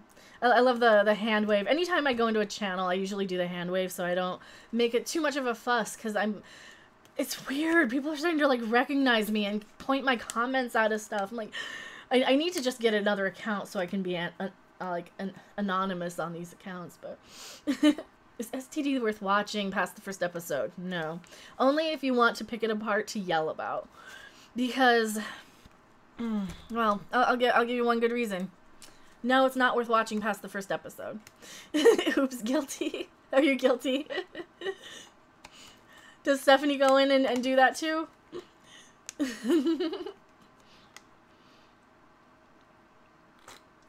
Parents using the emojis are a worst thing. I use emojis all the time. That's all I do. STD is not worth shit. It's not.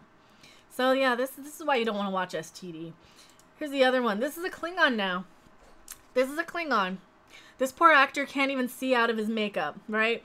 And this is award-winning makeup from probably Glenn Hetrick, who is absolutely not Michael Westmore, apparently.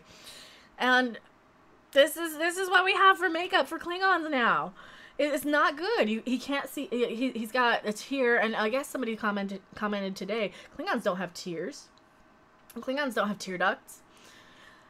You know, and this I put my Klingon video over on Patreon, so it'll be live probably tomorrow here for all of you guys. Yeah, Klingons don't have tear ducts from, you know, whatever source that I can't remember because I think my cocktail's hitting me. He also has so much makeup that's covering half of his eyes right here. He also can't move his mouth, and he's got so much crap in his mouth from the teeth, right? It's just crazy. This is a Klingon now. And image. There we go. Sarah, one of the most awesomest people on the planet. He feels bad. You are also an awesome person, Slay Gamer. I'm kind of obligated to say that about people I know in real life, so. That is not a Klingon. I know that. That is a turd. That is a dried turd that got left in the sun. That is what the new Klingons are. The Klingorks. I think, who was it? I think it was Mr. Aarons. Michael Aarons from from out there in the internet world. I think he's the one who coined the phrase Klingorks. I know it came from Doomcock's Patreon. Oh man, I posted about those tears. I feel special. I knew it was somebody. I saw it come up and and I couldn't respond to it. And I'm so sorry, but thank you so much, Just Read. See, and you know, like, we know something's not right. Even if we don't have the words right away, we know when something doesn't look right.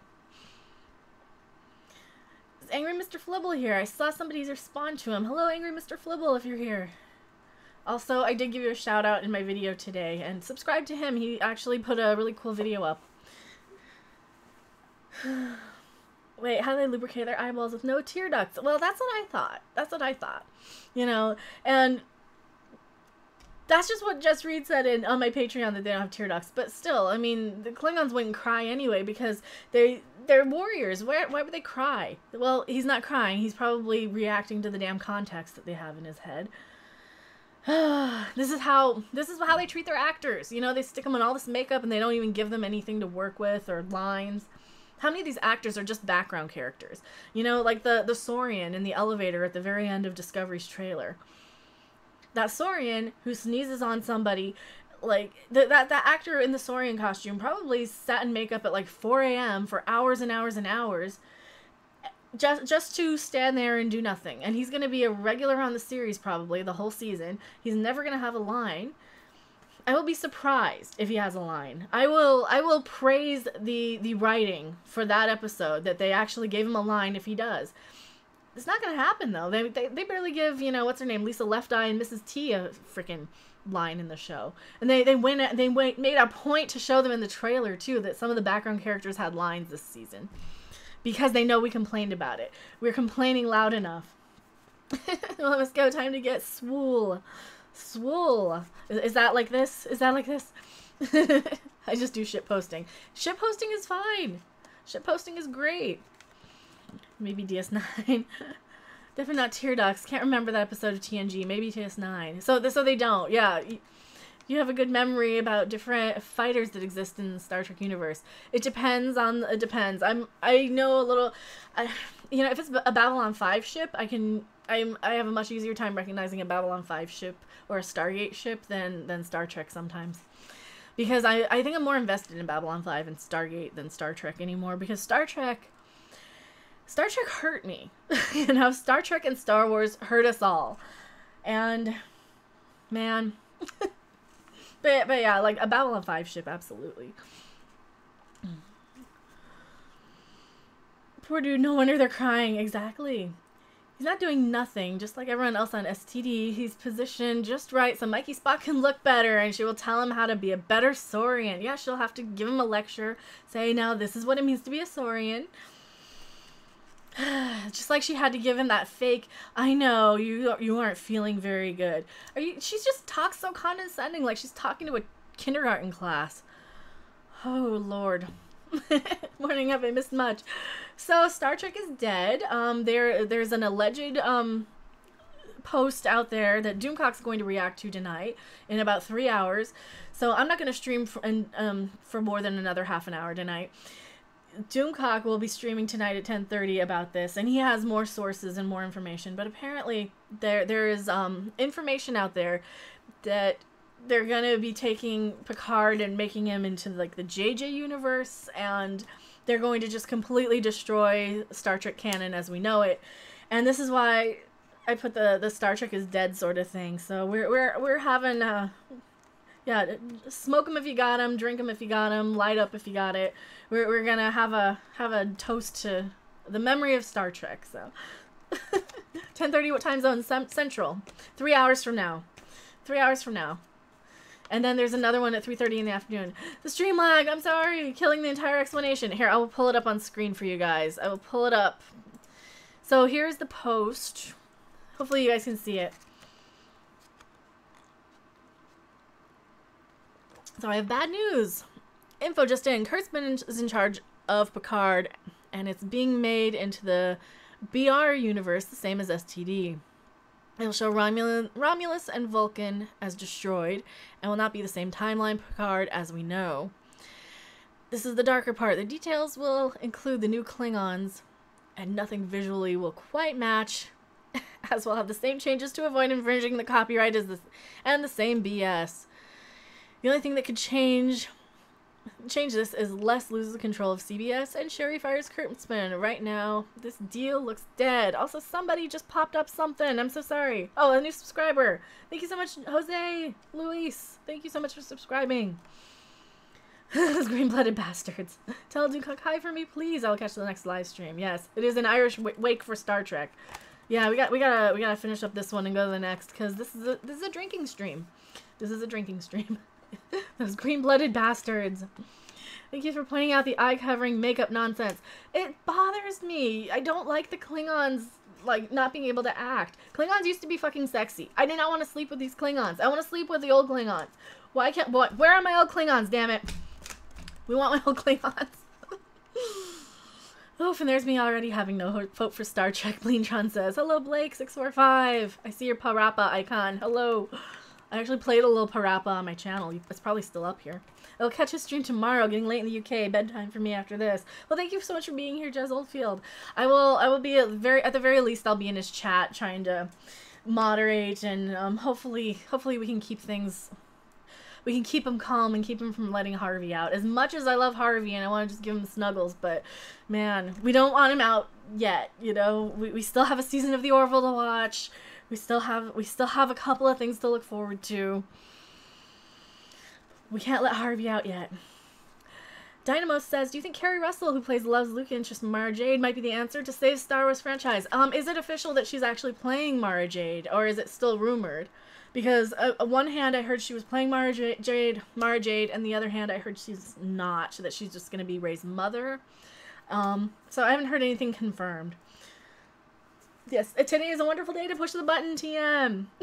Doomcock is going to be upset. He's already upset from, like, if you could hear it in his voice, just, even through the helmet, on his video. He did release a video, and when he gets quiet is when I worry. And he was kind of quiet. You know, it's one thing for him to yell, but when he gets quiet is when I worry. Like anybody who gets super angry. Yes, hell do cog, love me, love RG42, do not let Harvey push the button, you know? What point is Mara with no Luke? That's another thing. What point is Mara Jade being in the story without Luke? I mean, well, they have confirmed Luke is coming back in some capacity. If he's going to be a Force ghost, we don't know. Or if he's going to be, like, a Force projection, some sort of trick. I mean, it might be some mind trick where they just say, okay, Luke was captured, and this is just a projection. So who knows? Who knows? Help me get super drunk. I'm too sober. Doomcock is he seems like he's boiling. Mm-hmm. Oh, I just arrived. Are you gonna play a game? Probably not tonight. Probably not tonight. Maybe over on Twitch.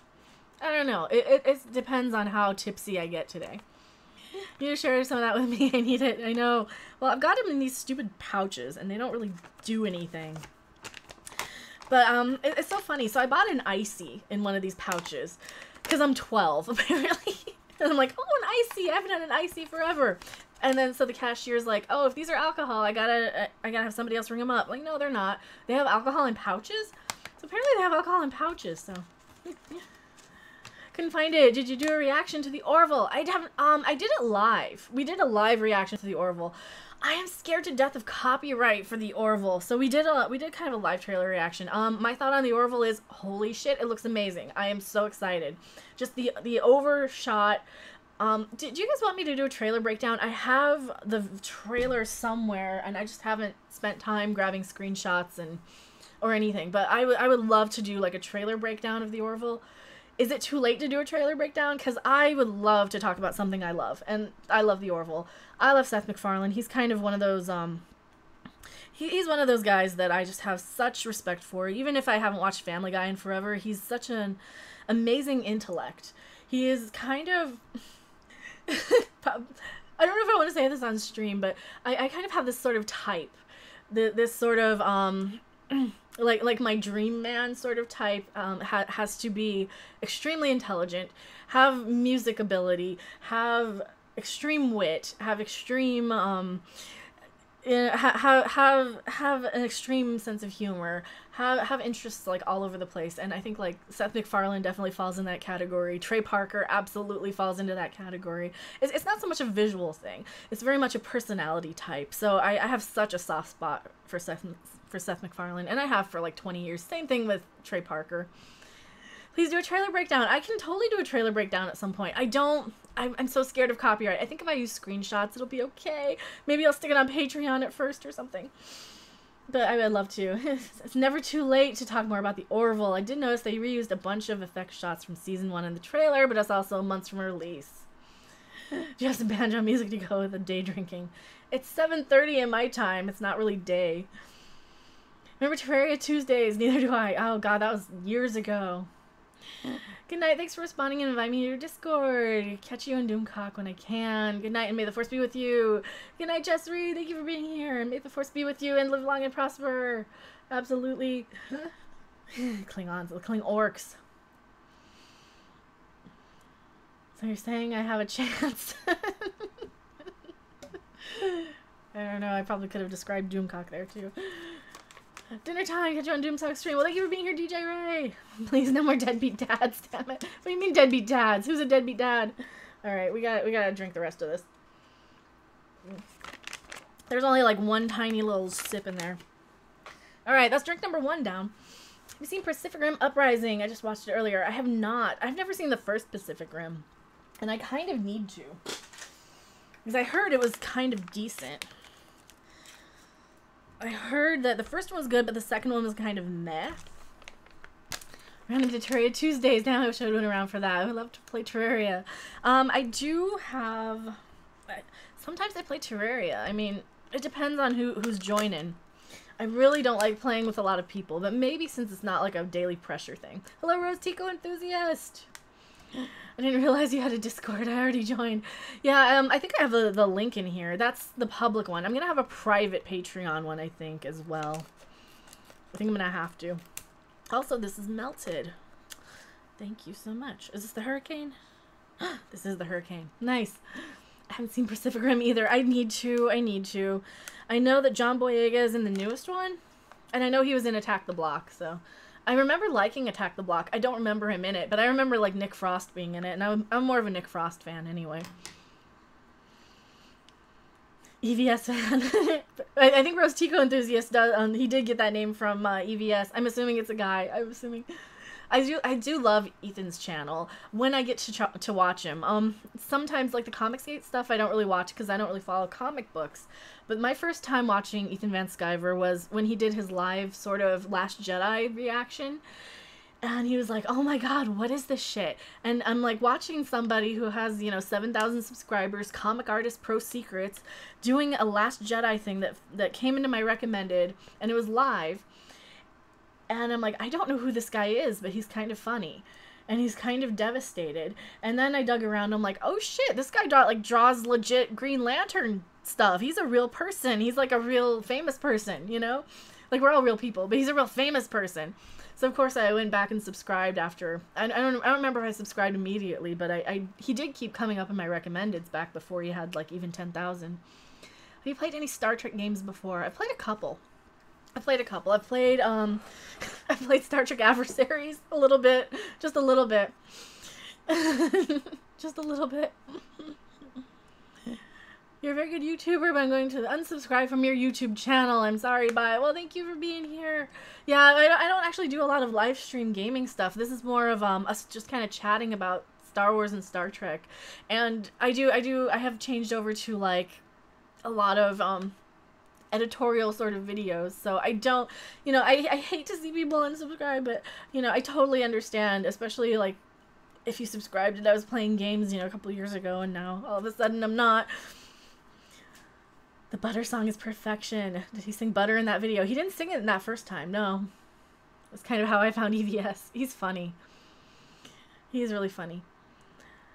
They're gonna try and retcon the shit out of Star Wars with the next one to try and please the fans and get them in the seats. And the fans who will see it because they want to, and fans who will see it because they want to see After the Last Jedi. Yeah. Well, and that's the thing with Star Trek, right? Did I say Star Wars? Jez Oldfield says they're going to try and retcon the shit out of Star Wars. Yeah, and I think they're going to do that with Star Trek as well, but they're trying to retcon it to appeal to these Discovery fans that nobody likes Discovery. You know, a tiny percentage of people like Discovery. Not compared to the giant amount of us who hate it, you know? Do you play the guitar? Sometimes. So I've got like 4 of them back there. You can actually see. I got 2 in the case and 2 out of the case. Sometimes I do. You should play Star Trek Online. I might. I don't know. I hate playing games with other people so much, though. I might try it. I do want to join Trekyard's little fleet on Adversaries, because Adversaries is kind of... It seems like I would really love it once I get the hang of it. Are you a lightweight when it comes to booze? Lately, yeah, I used to, I used to, back when I was, like, a pretty heavy alcoholic, I would make drinks of, I would have a cup, like, this big. I would do tequila, and then, like, a shot of, mixer, and then a shot of grenadine. And it was, like, probably 80% tequila. And that was a random margarita. I'm now a Patreon fan. Well, thank you so much, Sly Gamer. Thank you for being on Patreon. Like, wait, come on, you need to have more. Yeah, this is drink number 2. More people like Starbucks than STD. Exactly. Oh, did you guys see the Rainn Wilson thing where he's comparing people who won't pay for Discovery to people who will go and pay money at Starbucks? Dude, I laid into him a little bit today. 3/4 of the time in Star Trek Online, you can play totally by yourself or in a very small queue group, so mostly alone in combat or hang out in the social zones. I might have to look into it. If it looks a lot like... Does it look like a lot, like X3, kinda? Like the X3 sort of games? Because I've seen a little bit of those, and those are kind of too complex for me. Having like a giant fleet and a money system, and... I'm such a casual gamer. Like, I am really a casual gamer. I like to play games to kind of relax and turn my brain off, and so yeah, I use my brain like 99% of the time, and I overanalyze and I dissect and I pay attention to every detail on everything else. So when I'm playing a video game, sometimes I just want to chill.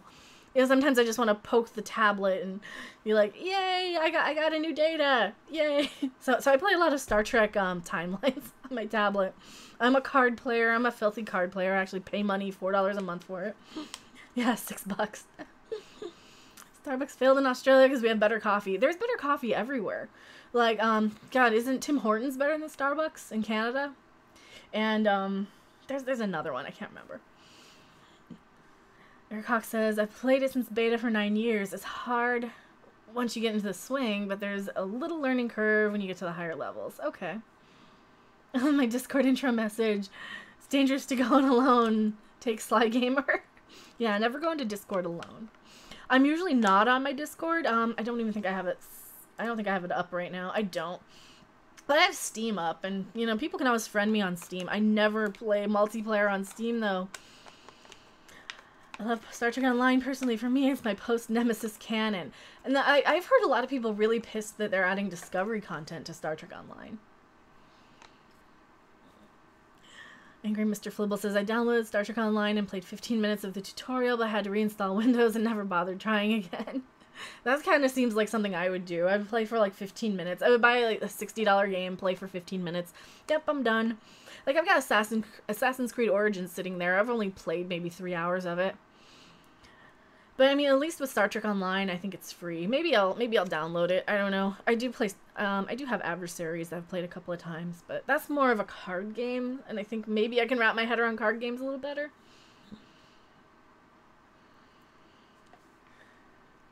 Oh, I'm totally missing your chat here. Mary said something. Oh, Mary said I had my 6th AA sober anniversary. I should not be drinking in front of you, Mary. I'm so sorry. You are stronger than me. So, I don't really talk about this a lot on stream, but, I did, back when I was drinking and pilling pretty hard, it was like a daily thing. So if I do it once in a while, I think it's okay. I can't commit to the rest of my life never doing something, but I can acknowledge my triggers, and I can acknowledge my, my mentality and the things that, like, you know, and I am such a creature of habit.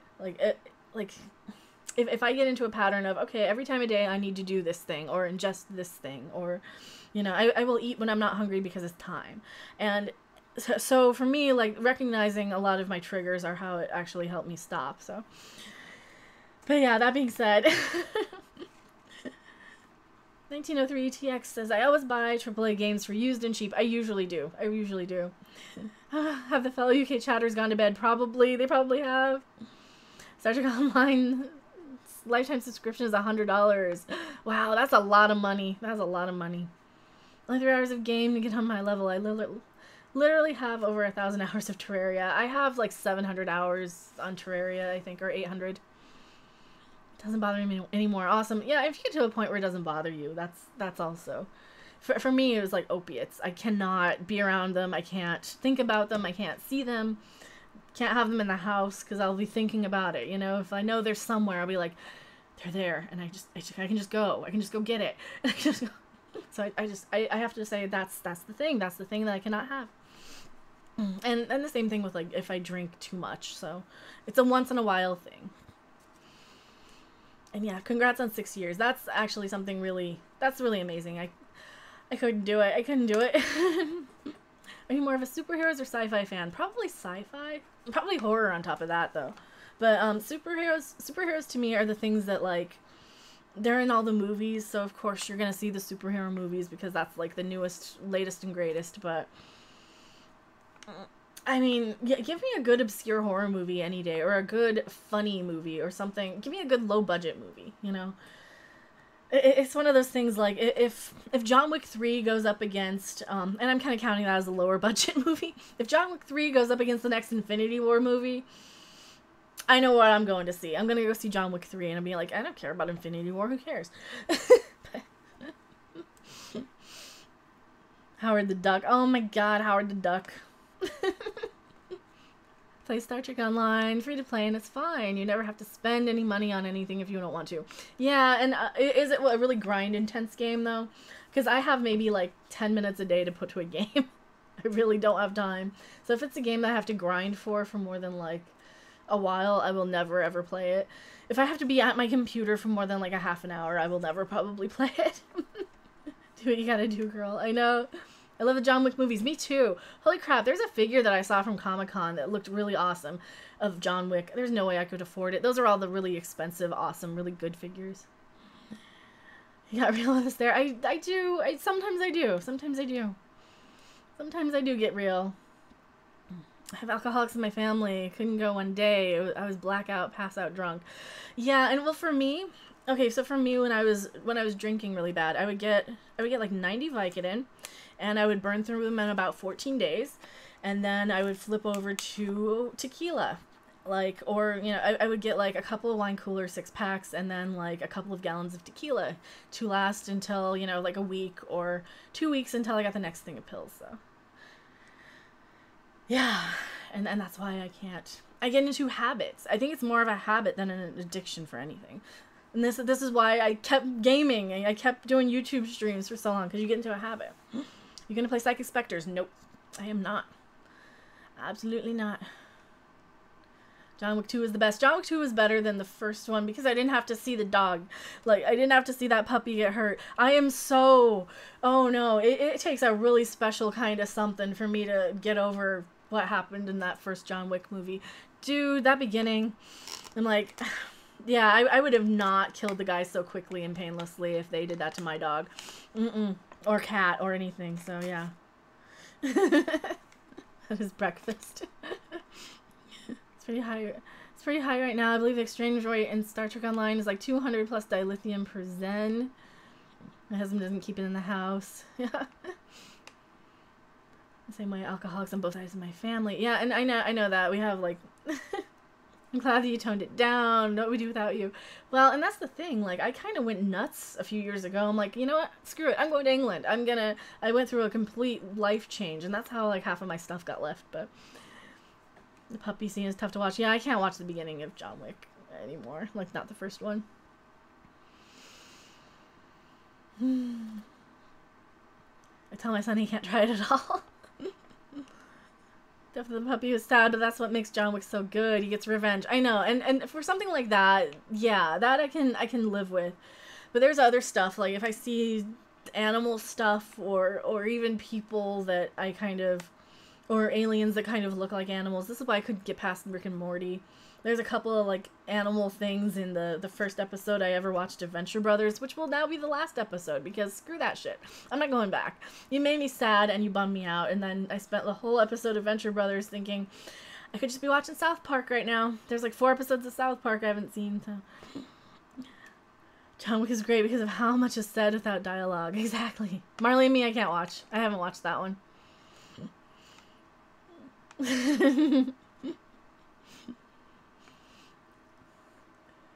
Oh yeah, and Stephanie B, you don't feel like you have to, like, moderate or anything, or you don't have to be here on every stream. I know you have a life. It's more of an acknowledgement of, like, awesomeness, so...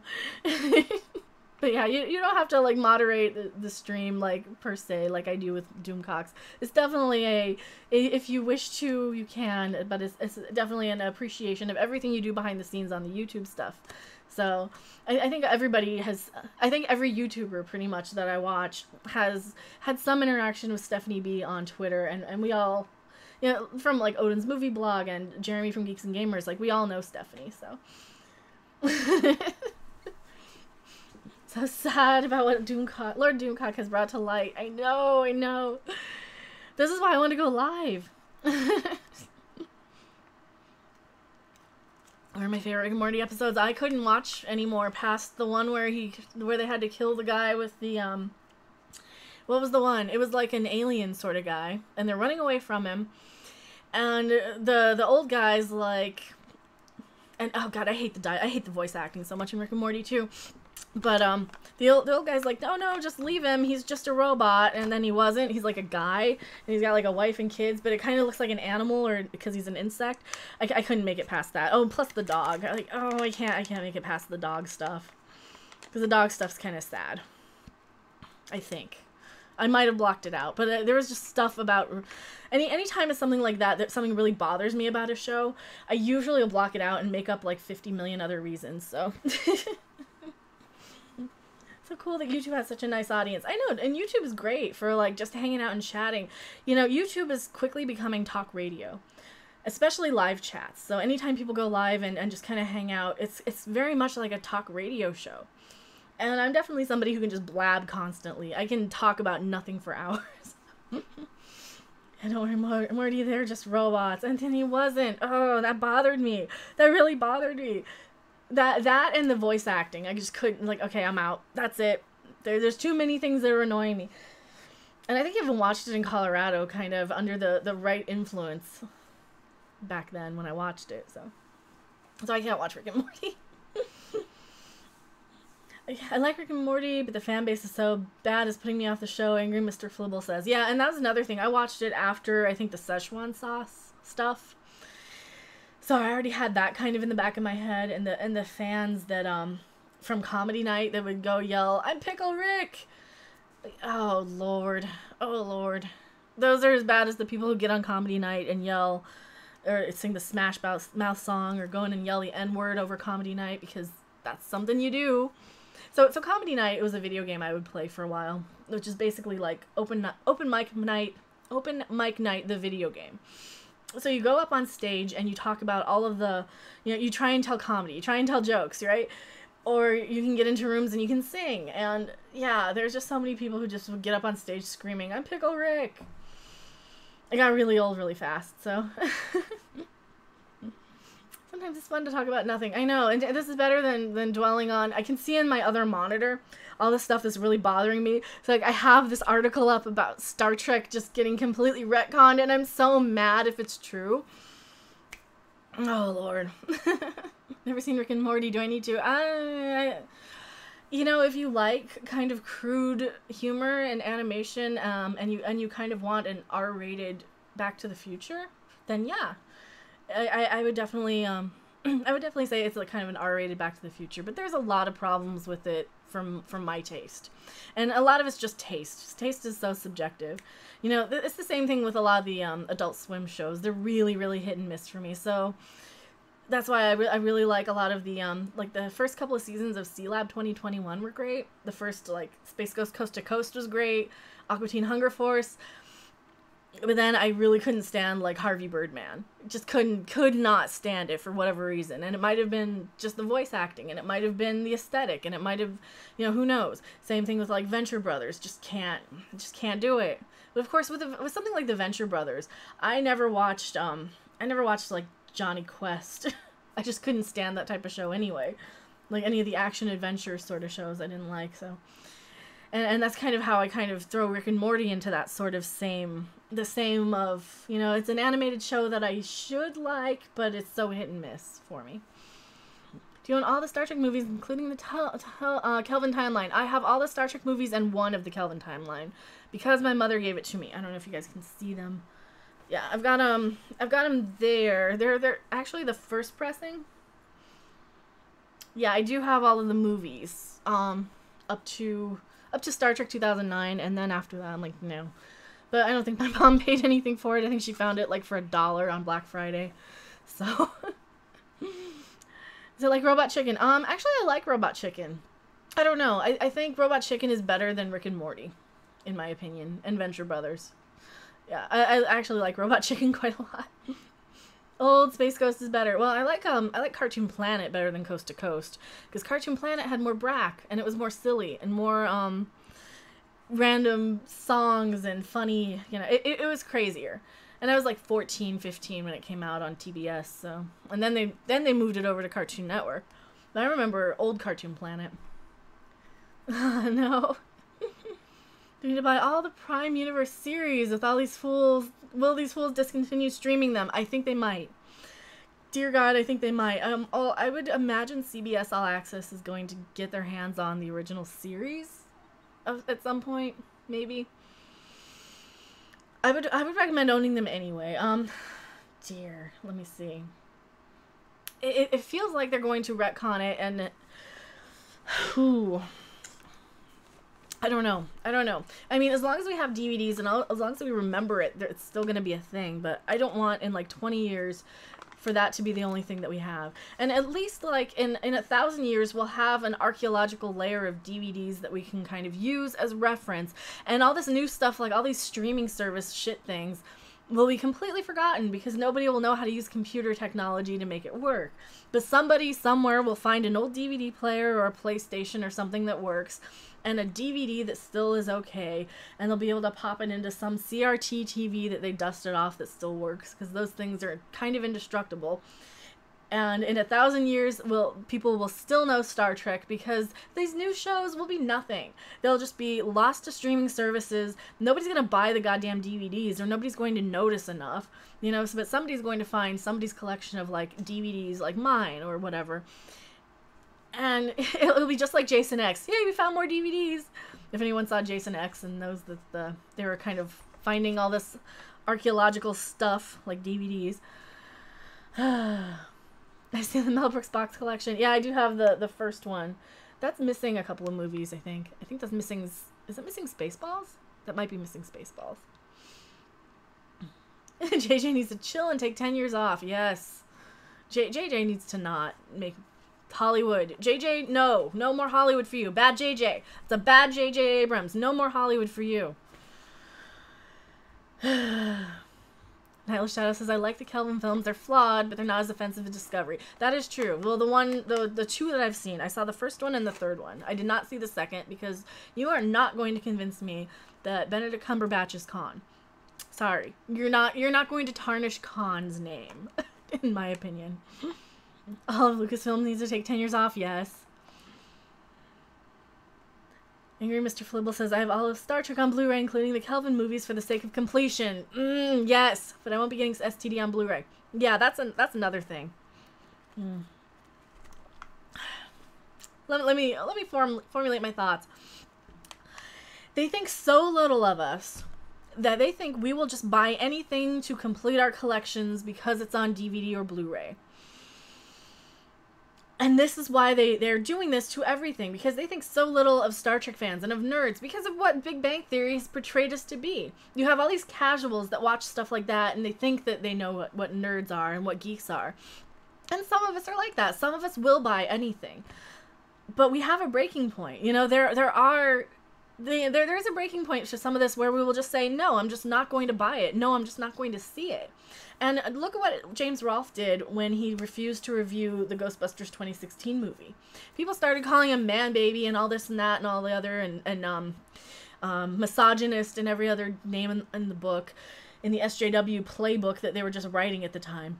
And yeah, they don't understand that we have a breaking point. We just won't see it. We won't buy it. We won't pay for it. And you're going to find out that you can't just treat nerds like we're the second-class citizen, you know? We're smarter than you. We won't put up with this shit. If one thing Revenge of the Nerds has taught me is we're smarter than the normies, okay? We won't put up with this shit. And they think so little of us that we'll just buy anything to complete our collection. And that's not true, you know?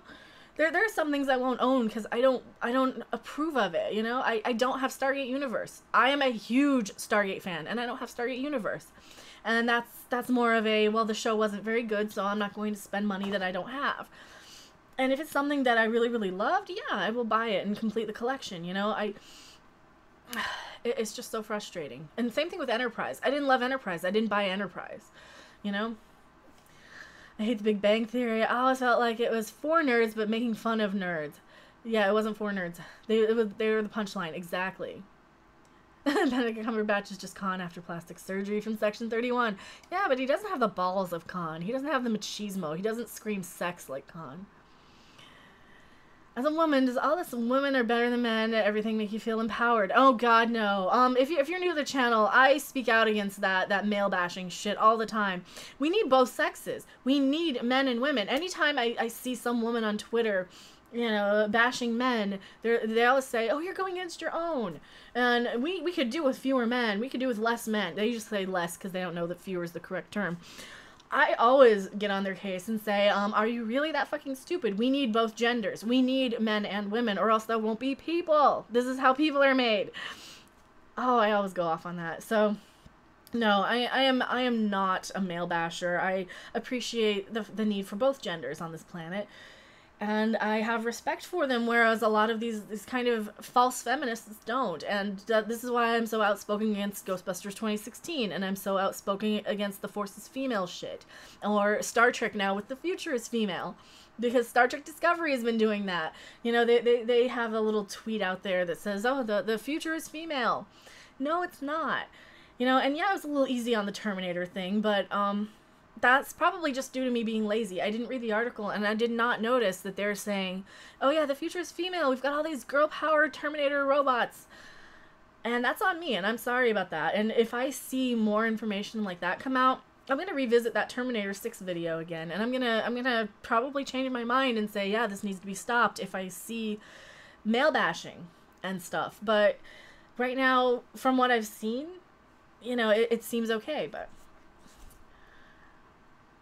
Rose Tico Enthusiast says, there's already been good female characters, though. They act like the shit is pioneering stuff. Ripley was 1979, for fuck's sake. Exactly. Ripley was in this, like, Batgirl, even, on the original Batman. Fuck. She was 1966. Well, she didn't come on until, like, 69. She was third season. But still.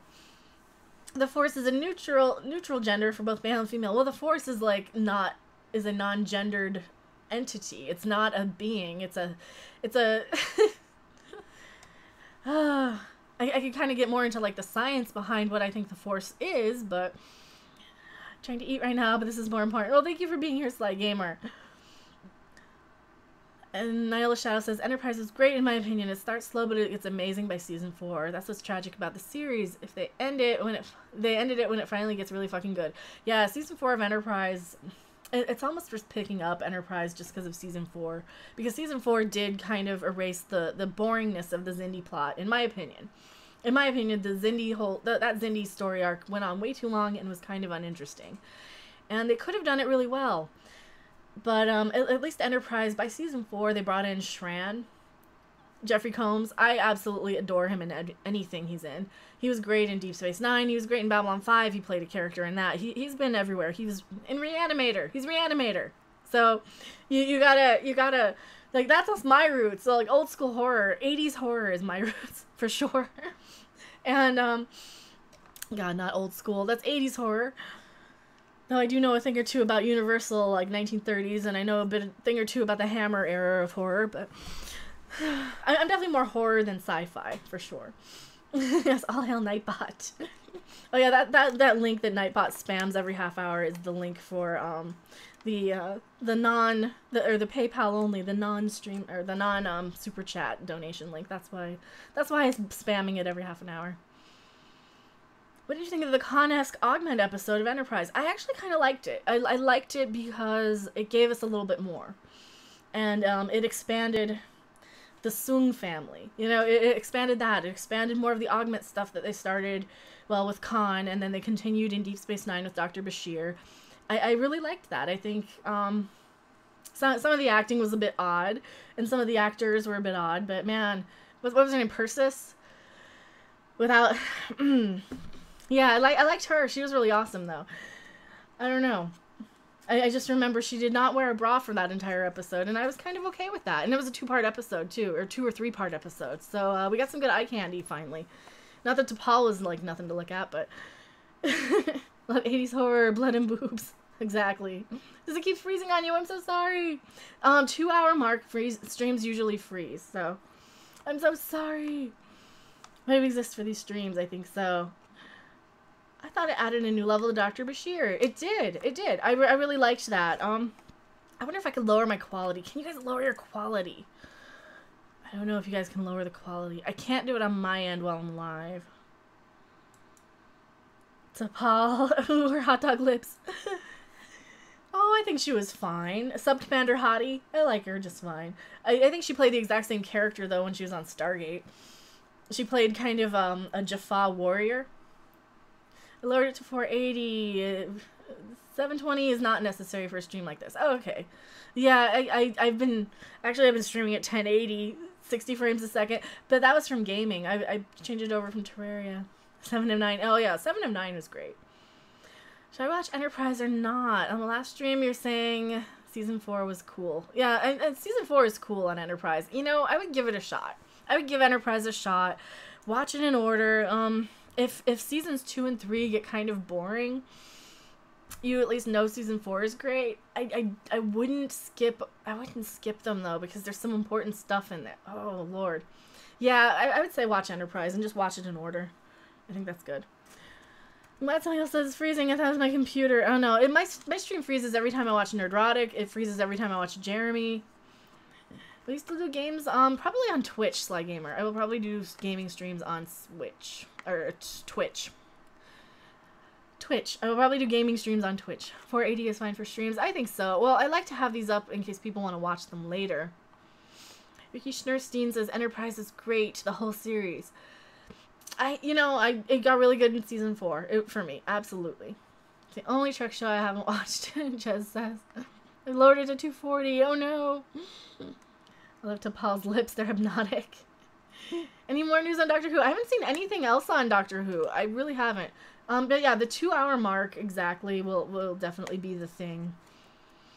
It will absolutely be the thing. Did somebody just leave and I didn't see them? Oh no, I didn't see that. Personally, I still think Enterprise is awful, especially season 3, where the theme every other episode is Archer is a monster. Other than that, it's just dull. Archer did some really stupid things when he was captain. I can almost forgive it because he was going through and being kind of the first captain out there. So I can almost forgive it, except for one episode. So there's one episode where he pisses off. It's actually 2 episodes that I'm going to reference. One episode, he pisses off people by inviting them over to the ship, and he offends them by eating in front of them.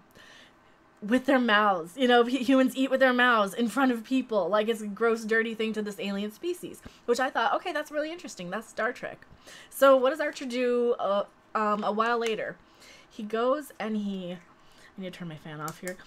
He goes and he brings his dog down to the planet that these people are on because he needs to beg them for, like, a warp core or something. I think they didn't have a warp core at this point, or a warp engine or something. They needed something. They needed, like, dilithium. They needed parts. They needed something big because they lost some major part in their ship.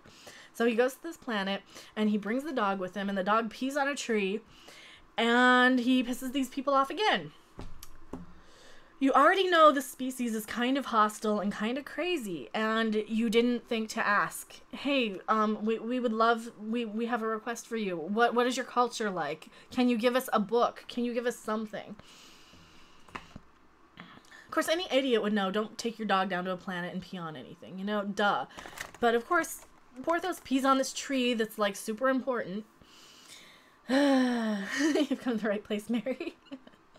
Oh no, I love Doctor Who. I loved the old Doctor Who, definitely. But no, I haven't heard anything about Doctor Who. Archer basically never grew from his mistakes. He just ignored them and moved on. Exactly. They cleared the dog. Well, they did clear the dog. That it was going to be okay. He wasn't going to contaminate anything there. But didn't he also get some sort of bacteria? And they had that dog in a tank, and I was crying that whole episode because this poor dog is there in a tank looking like he's dead. And it was a fake dog. It was a prop dog. But man, he looked so real. And that's such a cute dog too. And I have a thing for cute animals. I love that Mirror Porthos was a Rottweiler. Yes. Oh man, the Mirror episode of Enterprise was so good too. When does the new series begin? The new series of Doctor Who? I don't know. I think they have pushed it back. New season of Doctor Who. Let me Google that. T-O-R Who. I can't type site. I'm typing like over here. Doctor Who and BBC America. Not 2016. Not the cast. I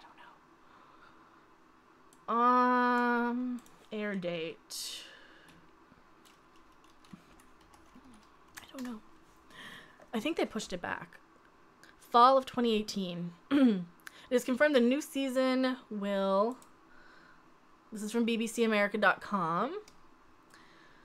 Boop, boop, boop. Let me pull it up on screen so you guys can see it. Boop. As I'm knocking everything over on my desk again. Alright, so meet the cast of the Doctor Who coming in fall. Oh, this is from 10 months ago. I think they did push it back, though. Last I heard, I think they did push it back.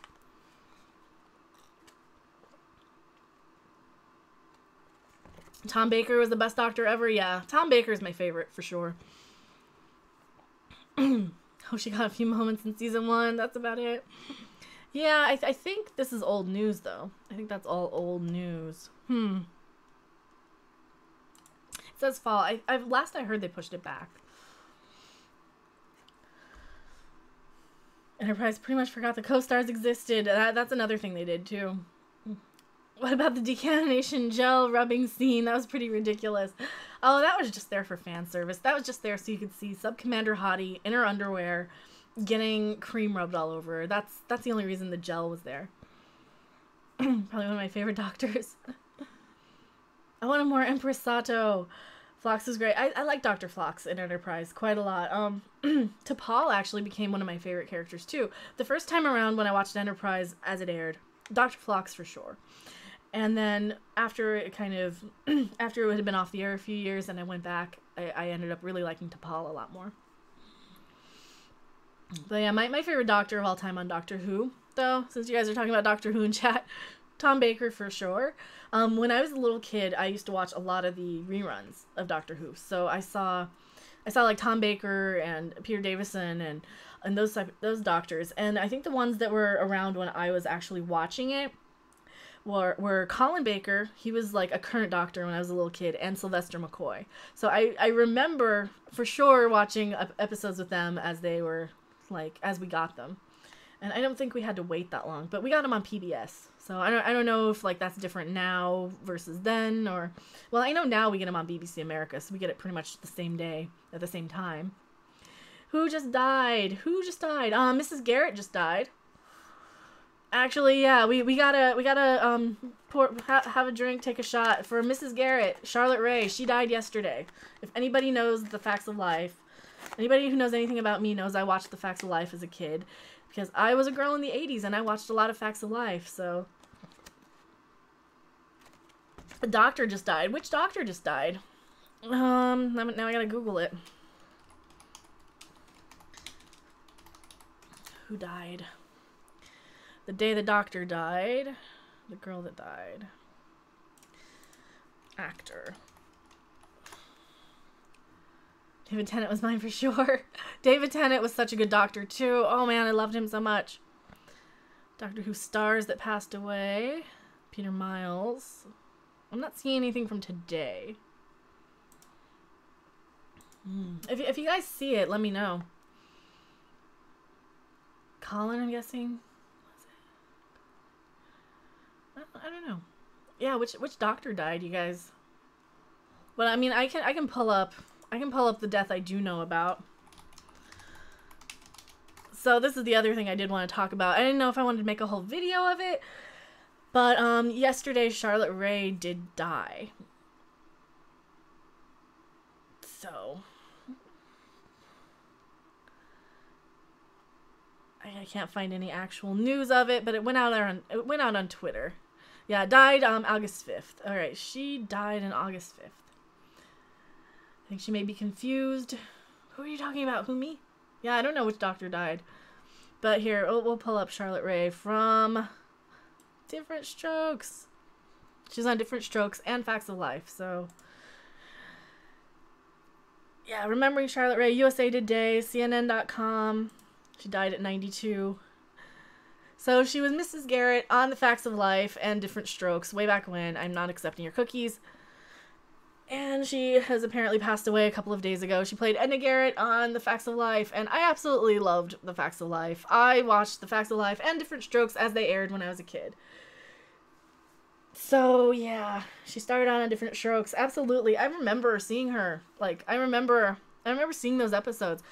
I think she was on Facts of Life by the time I was born, but I did see the reruns, and I did have some of the DVDs for a while. But Todd Bridges actually tweeted it out, and so did Kim Fields, who played Tootie on Facts of Life. They did tweet it out, which really sucks. So rest in peace, Charlotte Rae, Mrs. Garrett.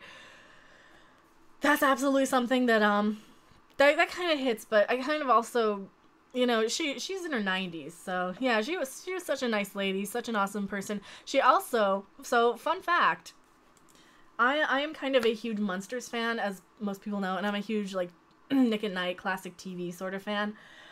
Charlotte Rae played Al Lewis's wife on Car 54, Where Are You? And Al Lewis played, well, she played Mrs. Leo Schnauzer.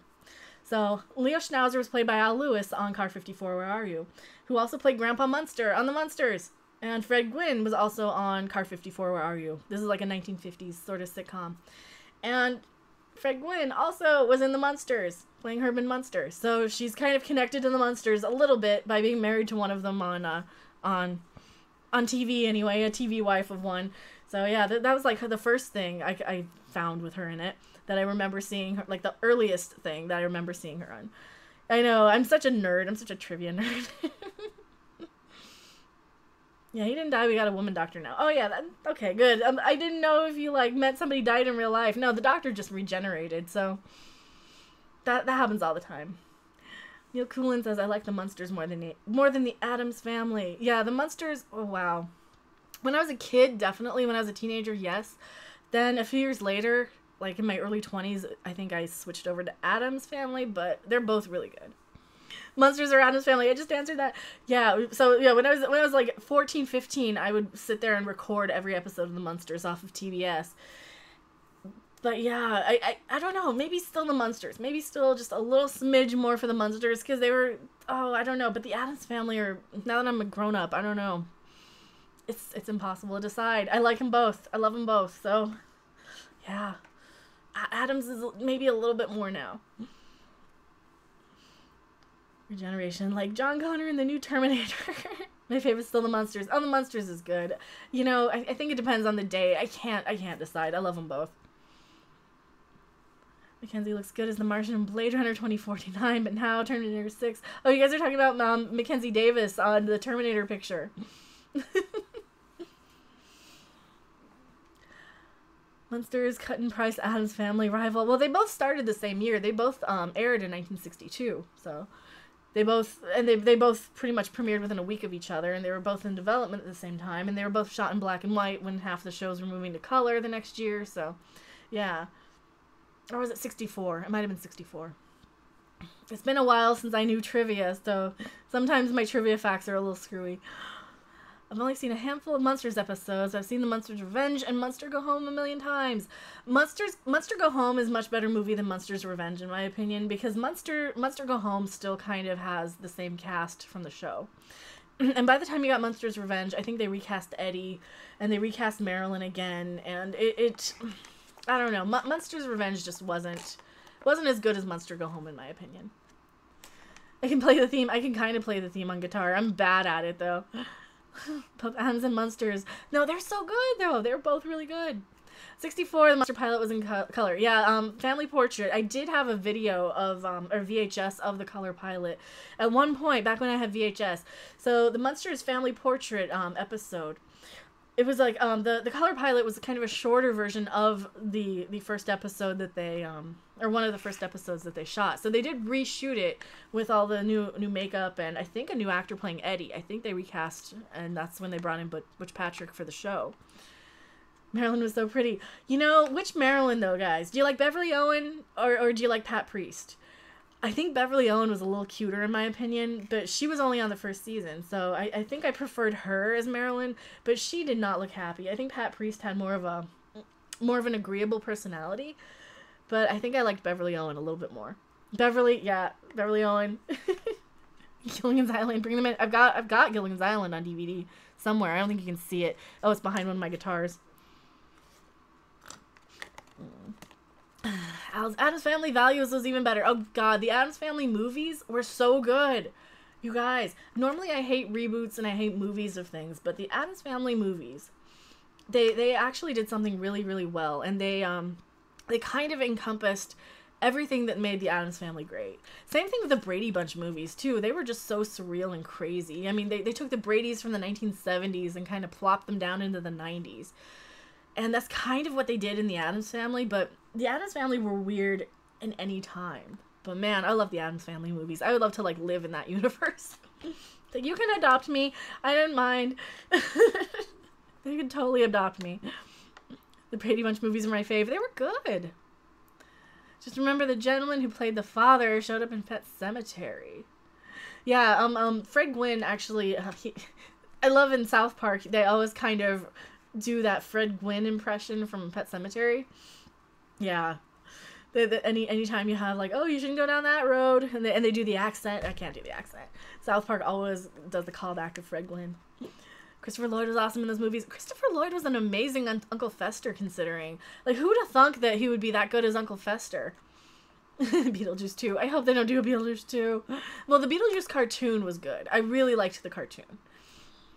Reboots work if the people who make them respect the source material. Yeah, or sequels, or, you know, yeah, absolutely. As long as you respect the source material, don't do it as a cash grab. Do it because you want to. And I think that's why Cobra Kai worked so well, but that was a sequel. That wasn't like a reboot. Christ on his throne, no.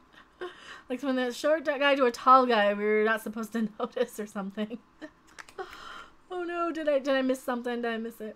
Oh, on Darren, when they switched Darren's on Bewitched. The main characters used to be a lot more freely recast on Bewitched. Well, okay, the thing about Darren being recast on Bewitched, Dick York had some severe crippling back injuries, or he would have stuck it out through the whole show. So for health reasons, I can kind of understand. He just could not make it to the show. And he was, I believe he got like super addicted to pain pills for that too, or pain medication, opiates or something. But man, he was like miserable. So then they recast him with an actor who was in the closet. Like Dick Sargent, very, you know, I think he's come out since then. I'm pretty sure he's gone around in the gay pride parades and stuff. But they recast him with an actor that looked very dissimilar.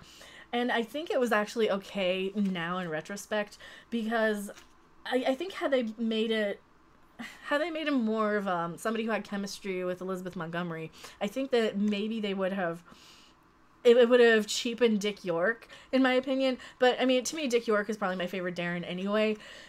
But I can kind of understand why they recast him. Same thing with Gladys Kravitz. They recast her because the actress passed away. So, but I mean, Dick York didn't die at that time. But he was like super just not able to be on set with all the pain he was in. So, Alf. Oh yeah, they're doing Alf. B2 is happening. What's B2? B2 is in the writing stages with Tim Burton. Oh no. Oh no. It's a David Tennant story. I forget the name. Off topic, but I'd like to know. There's a Doctor Who storyline where giant spiders climb on the people's backs and control them. So it was a David Tennant one. I don't remember the name of that one. I don't remember all the names of the Doctor Who episodes. Nice, more reboots I ain't paying to see. And that's the thing. Like, a lot of these reboots and sequels and stuff, I'm like, you know what? I'll just skip it. I'm just going to skip it. The plotlines for the first few seasons with Dick York were better than the later ones. They got really formulaic. Well, and okay,